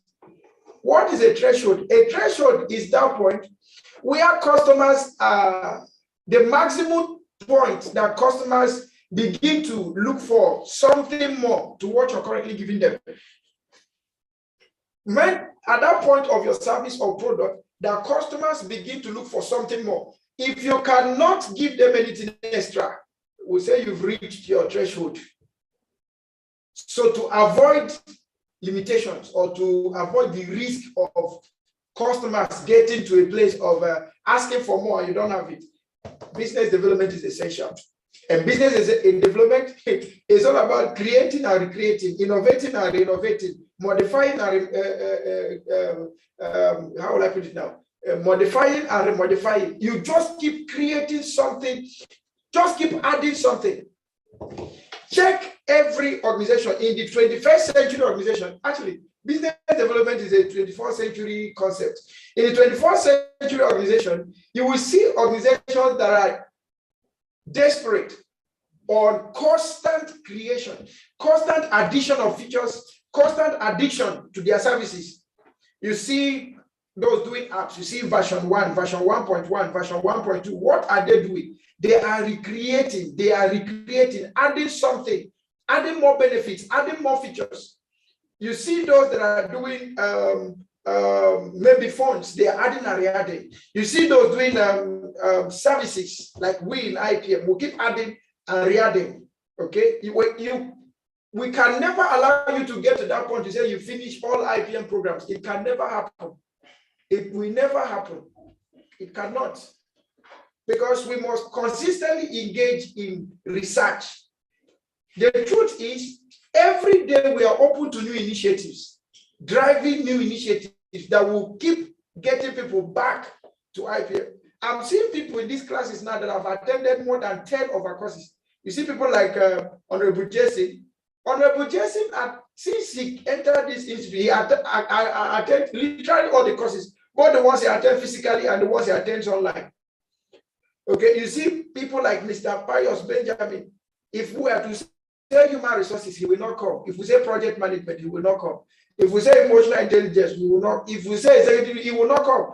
But if we say something else, he will come.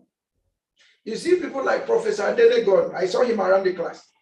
If we say something like project management associate, he will not come because he has done it over and over again. So what am I trying to say? Successful organizations, foundational to their success is creating and recreating. Creating and recreating. Please, can someone type in the chat room? Kindly type recreation. Kindly type recreation. Another person, kindly type continuous improvement. Another person, kindly type innovation. The one that gets to you, just type.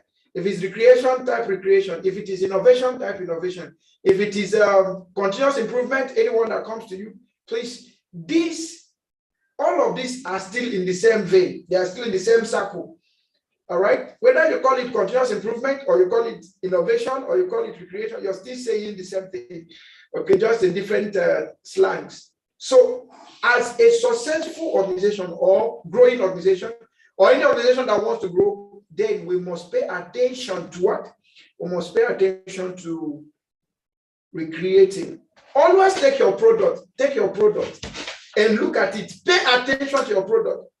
I would say critical thinking. Critical thinking is when you look at a product and you begin to see beyond the product. Oh, this water was done this way. Okay, can we do it this other way? And you know one thing? I want you to type something in the chat room. Please type hunger, hunger, hunger. Another person type hungry. Another person type tasty. Another person type attraction. Hunger, hungry, attraction, tasty. Hunger, hungry, tasty, attraction. Just type anyone that comes to you, just type. Now, do you know what that means? Customers are always attracted to new features. No matter, even if the old one is better than the new one, customers want to taste something new. They are always tasty. Customers are always hungry. Customers are always attracted to the new things. So if you are not adding something new, you are losing customers, whether you believe it or not. Whether you believe it or not, if you are not consciously, through creative thinking, through recreation, through continuous value addition, if you are not adding something new, you're losing customers on a daily basis. You will soon reach your threshold that customers will tell you, oh, I would have come if not for. Any day, customers can't find something from you, something they need, they can't find it from your product. That day, they will get 1,000 options on where to get it, and soon you will lose that customer. So the best thing to do is what? Recreate. Knowing fully well that customers are tasty, customers are always hungry, customers are always looking for new things. They are always attracted to something new. Always endeavor to do something new. If your business development manager or your business development consultant or your business development department are not always bringing something new, ask them what they are doing there. Because some of them are just like, you just open the office for them. They come there and sit down and talk. Okay. Always remember that what is considered a norm now in your business was once what you imagined and then created. So that means you can always create something new. Imagine more, create more. Imagine more, create more. Can you type that in the chat room? Imagine more to create more. Imagine more to create more. Can you type that in the chat room? Imagine more to create more. Imagine more to create more. Imagine more to create more. Imagine more to create more. Can you type that in the chat room? Imagine more to create more. Imagine more to create more. Don't ever, you see, if you are a business developer, your primary role is not tactical. Your primary role is strategic. So part of your assignment is high-level imagination, high-level strategic thinking, not coming to ask who packaged this bread and who did not put the fuel well. That's not your work. We have other people whose responsibility is that after we might have imagined, created, their own is to manage the process. Your own is to continuously manage, continuously envisage, continuously, continuously forecast, continuously engage in strategic thinking. Sometimes you need to take a leave from your company right now, and you're taking a leave is not to go and sit down, it's to go and rethink the whole business process, rethink your product completely, rethink your services, and find out which other way can we do it to ensure that customers are here. If it is not fresh, customers will go. It takes freshness in your product and services, in your offerings, for your customers to remain. If it is not fresh, customers will go. Is it that fresh or it is not? If it is not fresh, forget it. They will soon leave you. Is it that it's fresh? Oh, you don't have it. Okay, fresh. Can you type in the chat room? Type fresh. In fact, make it capital letter. Fresh. Fresh. I'm spelling it for you now. Fresh. Okay. If it is not fresh, they will soon go. So you must not maintain the status quo. You must always break new grounds. You must always. I'm talking to business development consultants now. So I need you to listen to me. Very, very important. This is just the foundation. So every other thing we are going to learn is going to push us to offer fresh offerings. Even if it's bread production you're doing. Today, you let's say it's the same bread. Change your packaging. Try to do something different. Change the way you mold the bread. Change the way the certificate, even those of us that are into certificate programs, training, change the way the certificate appears. Change the way the marketing comes. Change the way the email goes. Try to change something. Always do something creative. Okay, always do something creative. All right. Change the color of your product.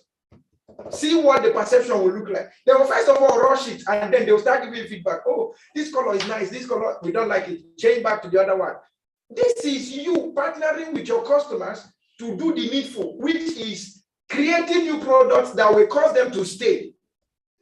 When customers see that you're creative, they will be the one asking you, why don't you put this to your service or to your product? When they see that you're not creative, they will not even bother asking you anything. They just go. When they see that service, that feature, that benefit is not there, they are gone. Okay, very, very important. Recreating is how they keep their products and services fresh, how they assimilate new ways to market themselves, how they reduce their sales cycle, and how they find great partners to help them grow their businesses. All of this is part of recreation. Okay. To ensure consistency in creation and recreation, business development operations are essential. Okay, business is essential. Business development operations is essential. Now, defining business development. Business development is the discipline required to achieve growth through acquisition of profitable net new customers and expansion of existing customers. Look at that. All the activities focusing on achieving growth through acquisition of profitable net new customers, and then expansion of new existing customers. So while you are working on keeping the ones you have, you're also working on bringing new ones. Okay, you're working on what? Bringing new ones. In the simplest terms, business development can be summarized as the ideas, initiatives, and activities that help make a business better. This includes increasing revenue, growth in terms of business expansion, increasing profitability by building strategic partnerships, and then making strategic business decisions. We also talk about strategic partnership. Most people are afraid of strategic partnership. I don't know why. Me, myself, and I. If you're running a business of me, myself, and I, please be careful. It's not too healthy. Me, myself, and I is not too healthy a business. Me, myself, and I is not too healthy a business. Me, myself, and I is not too healthy a business. Me, myself, and I, me, my boy, my daughter, my son, my wife, those kind of businesses, be careful. I'm not saying that you cannot work on them. I'm not saying you cannot work such businesses, but be careful. If you're thinking of continuity, if you're thinking of sustainability, then think of diversity, think of inclusion. That is what we call effective corporate governance. Okay, that is what we call what? Effective corporate governance. And of course, for those of us that are in the corporate governance class, you know our class will be starting by 2. So any moment now we'll round up this one and go and prepare for that one. Okay. So if you joined us in corporate governance level 1 last week or last 2 weeks, please ensure to join us in this level 2. You see, we are still bringing corporate governance to business development. So they are all interwoven. All right. Okay.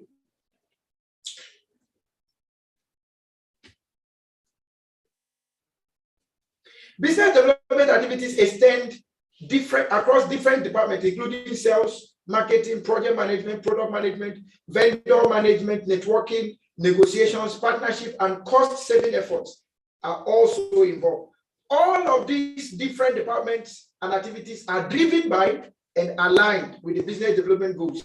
Very, very important. If a business developer, then know that all of these areas and even more, they are all within your sphere. The scope of business development, you have sales, you have your full activity in sales, marketing, project management, product management, vendor management, networking, negotiations, partnership, cost service. So quickly, let's look at the role of project manager in each of these scopes. What is the role of what's the role of business developer in sales? Is it to be on the street selling? No. Remember, your work is high level. So your work in sales is not direct sales, as it were, but to have good data to make decisions on the market. So you have playing analytical roles in driving sales, playing forecasting roles in driving sales, playing decision-making roles in driving sales. So if you are a business developer, why the sales personnel is focusing on a particular market or a particular set of clients for a particular revenue number, your own is to forecast the market, assess the market volume, and then you can predict based on the strategies available to you and your organization. You can predict the share of the volume of the market that can now call to your organization in form of sales. Do you understand that? Do you understand that? Do you understand that? Do you understand that? So if a company says, or before a company says, we are going to be generating $50 billion this year, the business developer would have done enough sales and marketing research to prove that, yes, the product and strategies we've established can drive such sales. And then that will now guide the kind of products we put up first. Someone was asking, where does timing come in business development? Now, by the time you do your trend analysis, do your market analysis, do your sales analysis, you will understand the seasons that operate within your business. You will understand the seasons, the life cycle of your business. That will tell you then to introduce a certain product feature, a certain service, and what have you. And then also, the kind of, is always good once in a while, you do what we call survey, hear from your customer. That will now tell you when a product becomes, or a feature becomes in their need, if you have a feature, say 1 to 5 on the scale, if you have different products on the scale of 1 to 5, and you ask your customers, which one do they think is the most pressing to them, they will give you their feedback, and then they will tell you which one to focus on. So in the aspect of sales, your role is not to sit on the counter and be making sales. Your role is to evaluate the total market volume and then predict how many shares, what volume of the shares you want to bring into your company in form of sales, and then drive initiatives, drive products that will give those volume through sales. Okay? If you understood that, please kindly type 22 in the chat room. If you understand, if you understood the role of business development in sales, please kindly type 22 in the chat room. If you understood the role of business development, kindly type 22 in the chat room. If you do not understand the role, type 00 so that I will hear you, and then we can trash that out. Okay, Olabisi Ari EB. Your hand was up, but you brought it down. If you have a question, please put it in the chat room. I will take it from there. Okay. So you may risk to say you don't understand your role as a business developer in sales. Your role is simple. Your role is, you are not to be on the table selling. Your role is to go and evaluate the market. So let's say your company said they want to, last year they made 25 billion, and they say they want to make extra 25 billion. That's 50 billion. All right, now you already have a market that will give you 25 billion. All you need to do is to maintain them. Now, it's not your role. That role of customer service maintenance is not for you. There are offices responsible for maintaining that. The people that gave us 25 billion last year or last quarter. Now, your role is to go and discover the new market, the new environment that will give us the remaining 25 billion that we want to bring in. And you do that by research. You do that by questionings and surveys. You do that by going to conduct feasibility study. And then when you come back, the data available to you, you analyze it. With that, you predict, you forecast. That's why I call it strategic assignment, strategic responsibilities. You find what is not there and try to prove that it can be there. That is what we're talking about in sales. We don't have 50 billion, but we want to get 50 billion. And then you are going to the market and then doing the necessary footwork, doing the necessary statistical work to make sure that you can generate that. And by the time you discover a market that can give you that, you can easily tell the marketing unit, yes, we can get this done. And then you help them develop initiatives that will drive that. Okay, so someone said we call it prescriptive. Thank you. All right. So with such set goals, the sales department targets the customer base in the new market with their sales strategy. So it involves discovering new markets, creating new limits, okay, or setting new limits, and then all of that. Now, this is one thing I will tell you. This thing I'm saying here, in simple term, we'll call it performance targets, right? So if the business developer does his work very well, and then comes up with a forecast, that forecast it comes up with is what we break down into different units and say, this is your performance target, till it gets down to individuals. So it is the role of the business developer to actually develop performance index, to develop performance targets for the general organization. And then with the heads of department, they can put their heads together and say, okay, marketing department, your role is to give us 20% of this performance index, HR give us 5%, customer service give us 20%, and then everybody shares it. And then the head of the department will now come down to the department. We have 20 people in this department. We are to take 20% of the performance. So we are dividing it equally. Okay, everybody take so percentage, and this is what it means practically in terms of numbers to the organization. Okay, so do you understand it now? If you understood it, please type 22. If you don't understand it again, then you may have to watch this video at your own leisure to understand it. Thank you. Then business development and marketing. Like I said, your work, having discovered the new market, having discovered the many predictions, more of your work in marketing now will be like a project manager, your project managing the business development activities that will give us the remaining targets that we just raised, right? So the work of the business developer in marketing is more like project managing the new initiatives, project managing the new market we identified, project managing the new strategies we are putting together to get to our target. So marketing in this case involves promotion and advertising aimed towards the successful sale of products to the end customers. Marketing play a role in achieving set targets, all right? So the target. Now, the aim of business department here is to drive initiatives with estimated budgets to give the required performance, drive initiatives with articulated budget. So one of the role of business developer in marketing is also to develop an effective effective budget for the new market and the new target that has been raised. Because developing target is another thing. Driving sales requires a whole lot of marketing, and marketing on its own involves a whole lot of projects.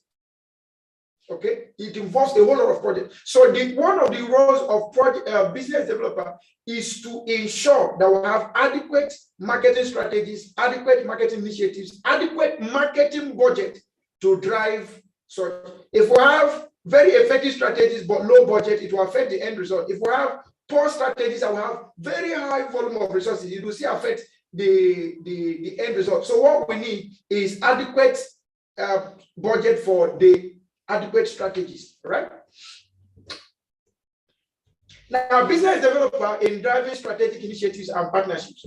Importantly, to enter a new market, will it be worth going solo by clearing all required formalities, or will it be more sensible to form a strategic alliance or partnership with local firms already operating in the region? So we have two options. Let's assume you want to expand your business to a different location where you never existed. Will you want to go doing all the mandatory requirements, which is option A, or would you want to go to it through alliance, through partnership? Which one is your best option, A or B? Will you want to expand by A, doing it solo, or would you want to doing it by yourself, everything judiciously, or would you want to expand by partnerships?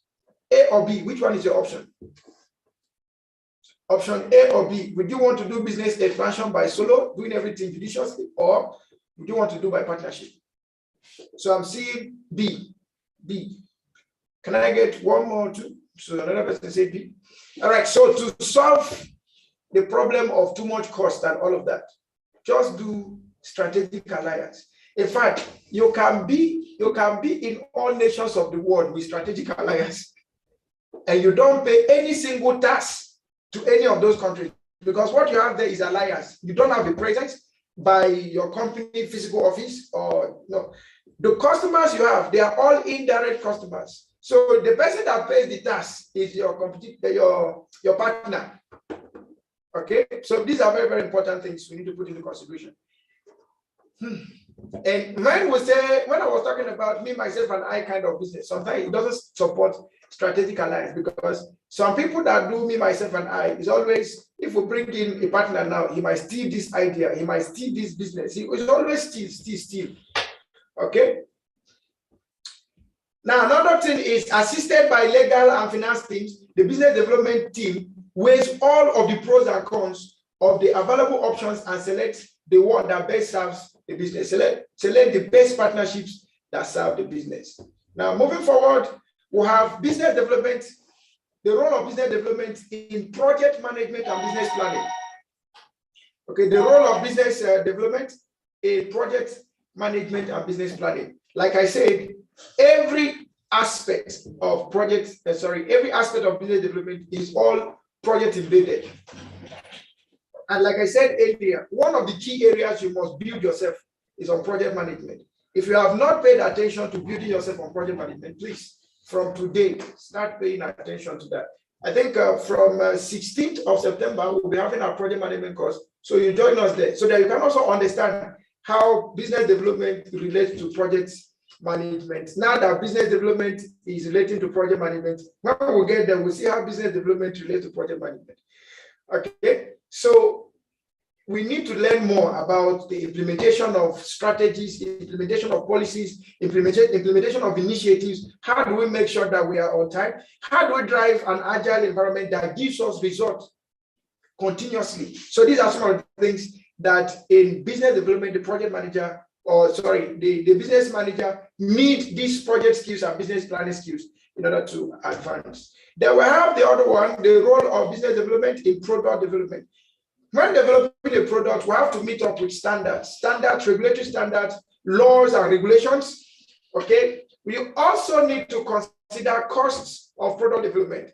You need to consider components in product development. You need to consider market. You need to consider customers. You need to consider several things, cost considerations that will be all considered. Now, in product development, some of the things you want to now advise your organization is, I will always repeat this. Remember, your role is strategic. So more of the role will be advisory. All right. More of the role will be advisory. Right. Now, in business development or product, serving as a business developer in product development, more of your role will be advisory. Will you advise your company to incur all of these costs to package this product, or will you advise them to outsource it and then you now get your product? Like we see in the case of Apple. Apple outsources its assembly. Most of the mobile, most of the mobile telephone companies, they outsource their packaging, their assembly. Most of the manufacturing companies outsource some of their bulky work. Why are they doing it? Basically, cost consideration. Another thing also is capacity consideration. So when doing product development, you check out all the options, weigh all your options, and then advise your company right.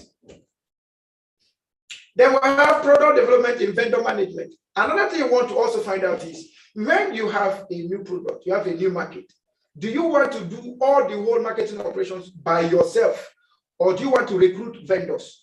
Do you want to use existing vendors only, or do you want to add more vendors? All of these things are part of the things you will consider, and then you advise accordingly. Okay, so you check out all possibilities involved in using external vendors, internal vendors, increasing the number of vendors, and then what is the impact on sales? What is the impact on performance? What's the impact on efficiency and effectiveness? What's the impact on productivity? You check all of this and then weigh the pros and cons, and then advise your organization or advise your client appropriately. Now we have business development in negotiations, networking, and lobbying. Business developers are always like the front men in every organization, especially when there is need for new customer acquisitions, when there is need for contracts and all of that. So they are the ones always fronting. Okay, they're always the ones fronting. So they are the ones doing the negotiations. They are the ones doing the networking. They are the ones doing the lobbying. All right.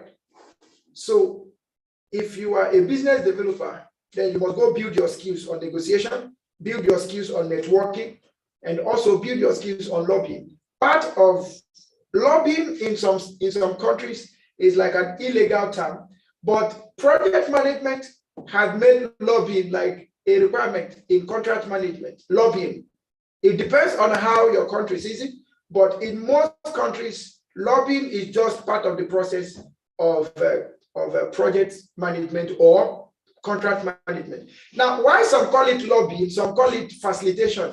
So I don't know what you call it in your own country. It might be called lobbying, it might be called project facilitation. In fact, in some cases, they call it consultancy fee, consulting fee or consultancy fee. The person that is helping you push for that project or for that product or whatever, or for the contract, you pay a particular amount to the person. Okay, so some call it consultancy fee, some call it lobbying, some call it facilitation fee. Okay, all right.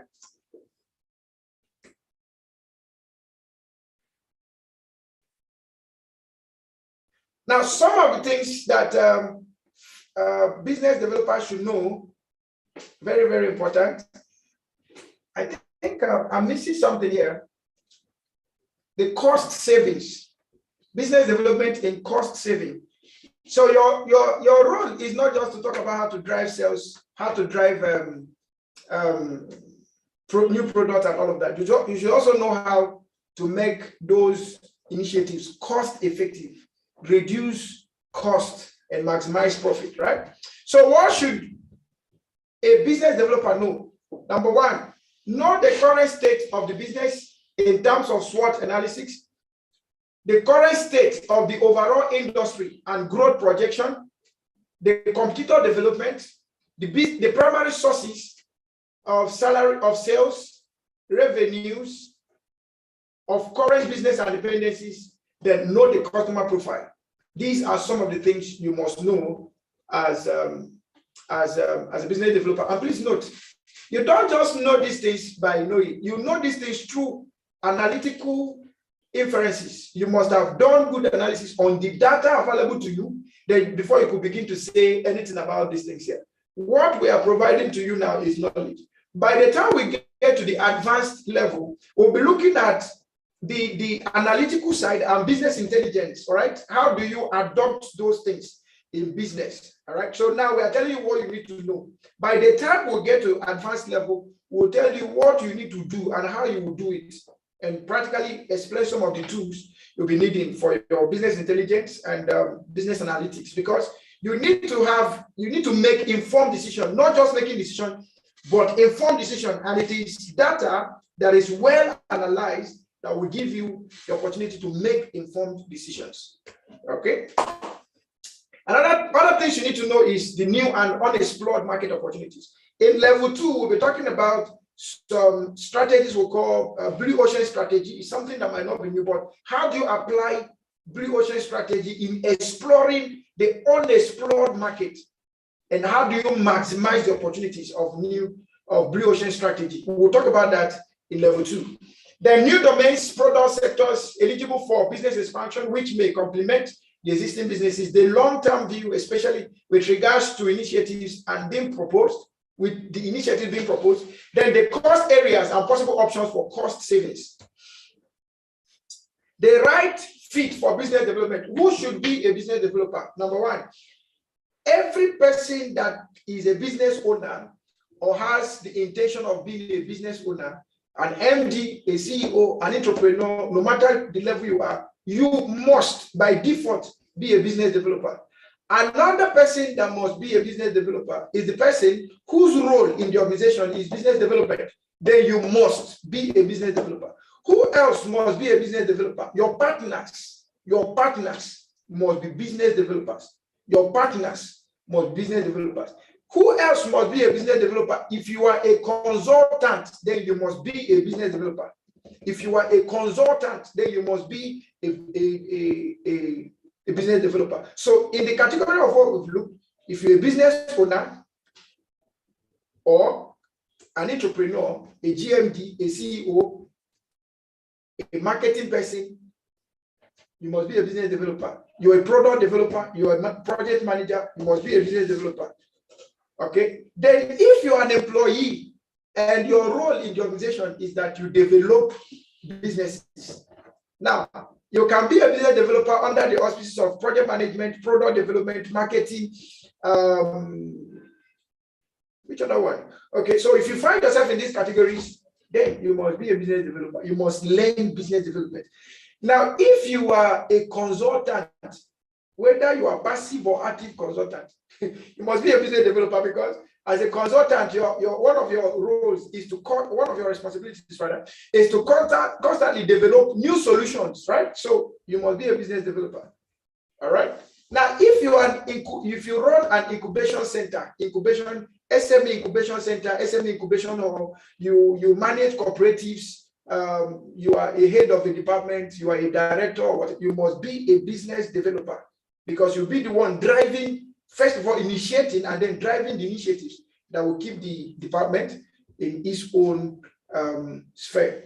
Now, what drives business development? What are the activities that makes business development thrive? We have market expansion, the need for market expansion, or the need for general business expansion, the need for service excellence, the need for better products benefits, the need for driving efficiencies in internal business operations, the need for flexibility, the need for customer acquisition, the need for business acquisitions and partnerships, like major acquisition. So if you have all those things in place, then there will be need for business development. Business development ethics. Where where there might be like no statutory law governing business development and the likes, it is also important that we put into consideration that every business developer must follow according to the corporate governance structures within the country where he finds himself. Now, if you go to a country that says lobbying is evil and you go there and tell them that you came to lobby, you will just go to jail, because to them lobbying is illegal. But if you say you want to see the facilitator for this project, maybe they prefer to call facilitator. That is the corporate governance structure, the way they've structured it. All right. Now, another thing you must also put into consideration is whatsoever the country of where you are says is not wise, is not business acceptable, then you must throw it away. Things like bribery, indiscipline, neglecting corporate social responsibility, and neglecting your fiduciary responsibilities. If you throw those things away, you'll be held responsible. Okay, so the ethic basically is follow according to the corporate standards within within the government, within the country you operate. All right. And as we round up this moment, let's quickly look at business development key points, the key points you will take home from what we'll be learning in this particular session. Business development encompasses a wide scope of ideas, activities, and initiatives that a business owner and management implement with the goal of making the business better. Number two, business development can include many objectives such as sales, growth, business expansion, the formation of strategic partnerships, and increased profitability. Number three, successful business development impacts every department within a company, including sales, marketing, manufacturing, human resources, accounting, finance, product development, and vendor management. Another thing you must put into consideration is business developers should be aware of new market opportunities, possibilities of expansion, competitor developments, and the current sources of the company's revenue. At this juncture, men and brethren, we'd like to say a very big thank you for joining us. We would like to get your consent on the matter, and that will determine. The class of today, we still have like 2 sessions to go. Should we have another class today, or you're okay with this? If you will want us to organize or take another session today, that will be in the evening, maybe by 6 or 5 p.m. Nigerian time. No, let's say 6 p.m. If you will agree to have another section, maybe from 6 to 8, please let us know in the chat room. If this is okay for you for the day, please let us know in the chat room. If you're okay for the day, please type 11. If it will be okay to have another section by, okay. So today is okay. Okay, so all right. So at this juncture, I would like to say a very big thank you. I will welcome our coordinator. Let him quickly run through the announcement again, and then we'll call it a day. But before he takes the announcement, any question for me? Someone say, please recap and end for today. I've already recapped. This is the key points. There is no other recap. The recap is already facing you. So take the cap and leave the read. Okay. Okay, so someone say another session, but it's looking like the eyes have it. Okay, so any question, Mr. Ishmael, let me take your question. I will take maximum 2 questions and I will be done. I will call on the cost of the program coordinator to come on board. Yeah. All right, Mr. Ishmael, please let me hear you. Yeah. Okay. My question is strictly directed to the program coordinator. He mentioned of if you want to qualify for the lead program, you must have paid at least some amount of $25 before you be able to join this the lead. Want to know, is that $25 will be minus the $130 as we said to be paid? Okay, thank you so much. Let me just answer that straight. The $25 is just a commitment fee from the total fee you'll be paying. So if you're paying $25, your balance will be $105 25, yeah. So your balance will be 105 remaining. If you're in Nigeria, you're paying in Naira. If you're a member, you pay 10,000, your balance will be remaining 40,000. If you're a non-member, you pay 10,000, your balance will be remaining 55,000, right? Thank you. Okay, so I'm seeing a question in the chat room. It says from Patrick O. It says, what factors should you consider when developing a consulting service in an emerging industry when you have a valuable product that is there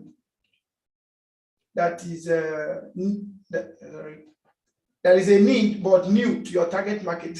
So what are the considerations? I think I've mentioned this before. Part of the consideration is check for the market. So these are some of the things you want to consider. Your expertise. So let's assume you have an expertise in that area, right? Let's assume that your competition is low, but you might have to check for things like the target markets now. Do they understand your product? Do they think they have need for your product? If not, if their answer is no, then you may need to do an extra effort. Your extra effort, listen to me now. You may need to do what we call product testing. Product testing. Product testing comes in different terms according to different organizations. They will say, do things like trial version for them to test and see if the product is really what they need. Then you may need to be there to offer a whole lot of free services, so that they can understand what you're talking about. I think these two options will give you a very good gateway. Another thing you may have to do is you must be technically and technologically fit to introduce disruption to that market. If you want your customers to pay attention to you, you must be technically and technologically fit. And by being technically and technologically fit, we don't mean you must have all the machineries. No, make the most use of the resources available using the most cost-effective technological improvement that you can use. So if it is social media, if it is using a website or whatever, but you must drive traffic by whatsoever means. Keep driving traffic. So try the trial version of your product or service. Try free services. Then try networking, strategic alliances. Introduce your product to other people who have already existing markets that can influence your market for you. Although when we get to sales and marketing, we'll still talk about this, but these are some of the things you can do. Do a trial version, do free services like advisory, mentorship, and all of that. Then try using networking, strategic partnerships for people already having the market, and then you want to penetrate using their market, right? And be technologically fit, skills-wise, to be able to drive. Mr. Patrick O, I trust what I said made a little sense. If it did, please kindly type 99 in the chat room. If it doesn't, please kindly type 00 in the chat room. All right, please, Mike Ogiriakahi, please, let's hear from you in 30 seconds. Let's hear from you. Hello, sir. Yes, good day, sir. My question is directed to the organizers. I want to know, I'm qualified to be a full-time membership. Sorry, sir, I can't hear you clearly. Can you please? Yes, please, let's go ahead.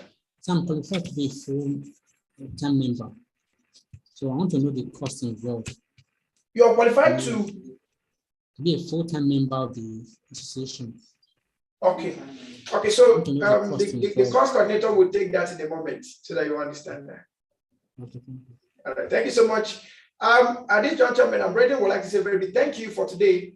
Our tomorrow's class will have to be a little earlier so that we can cover for the ones we did not meet up with today. We are still running till 12, and then we may have to take it a little longer in the evening. So we have morning session, and then we'll have the evening section. So let's prepare for 2 sections so that we can meet up. All right. Okay, thank you so much. In case you've not joined us on YouTube, please do so. In case you've not joined us on LinkedIn, please do so. And finally, today, before I go, please ensure to also join us on Facebook. Most of our streamings are also done live on Facebook. So you can go through Facebook. We'll start taking attendance from tomorrow. Okay. We'll start taking attendance from tomorrow. So if you're taking corporate governance course and you want to log out, please, you are free to just a moment. They will take the announcement and then you can log out. All right. Okay, please, I'll be handing over right now. Thank you so much for your time. Sincere appreciations.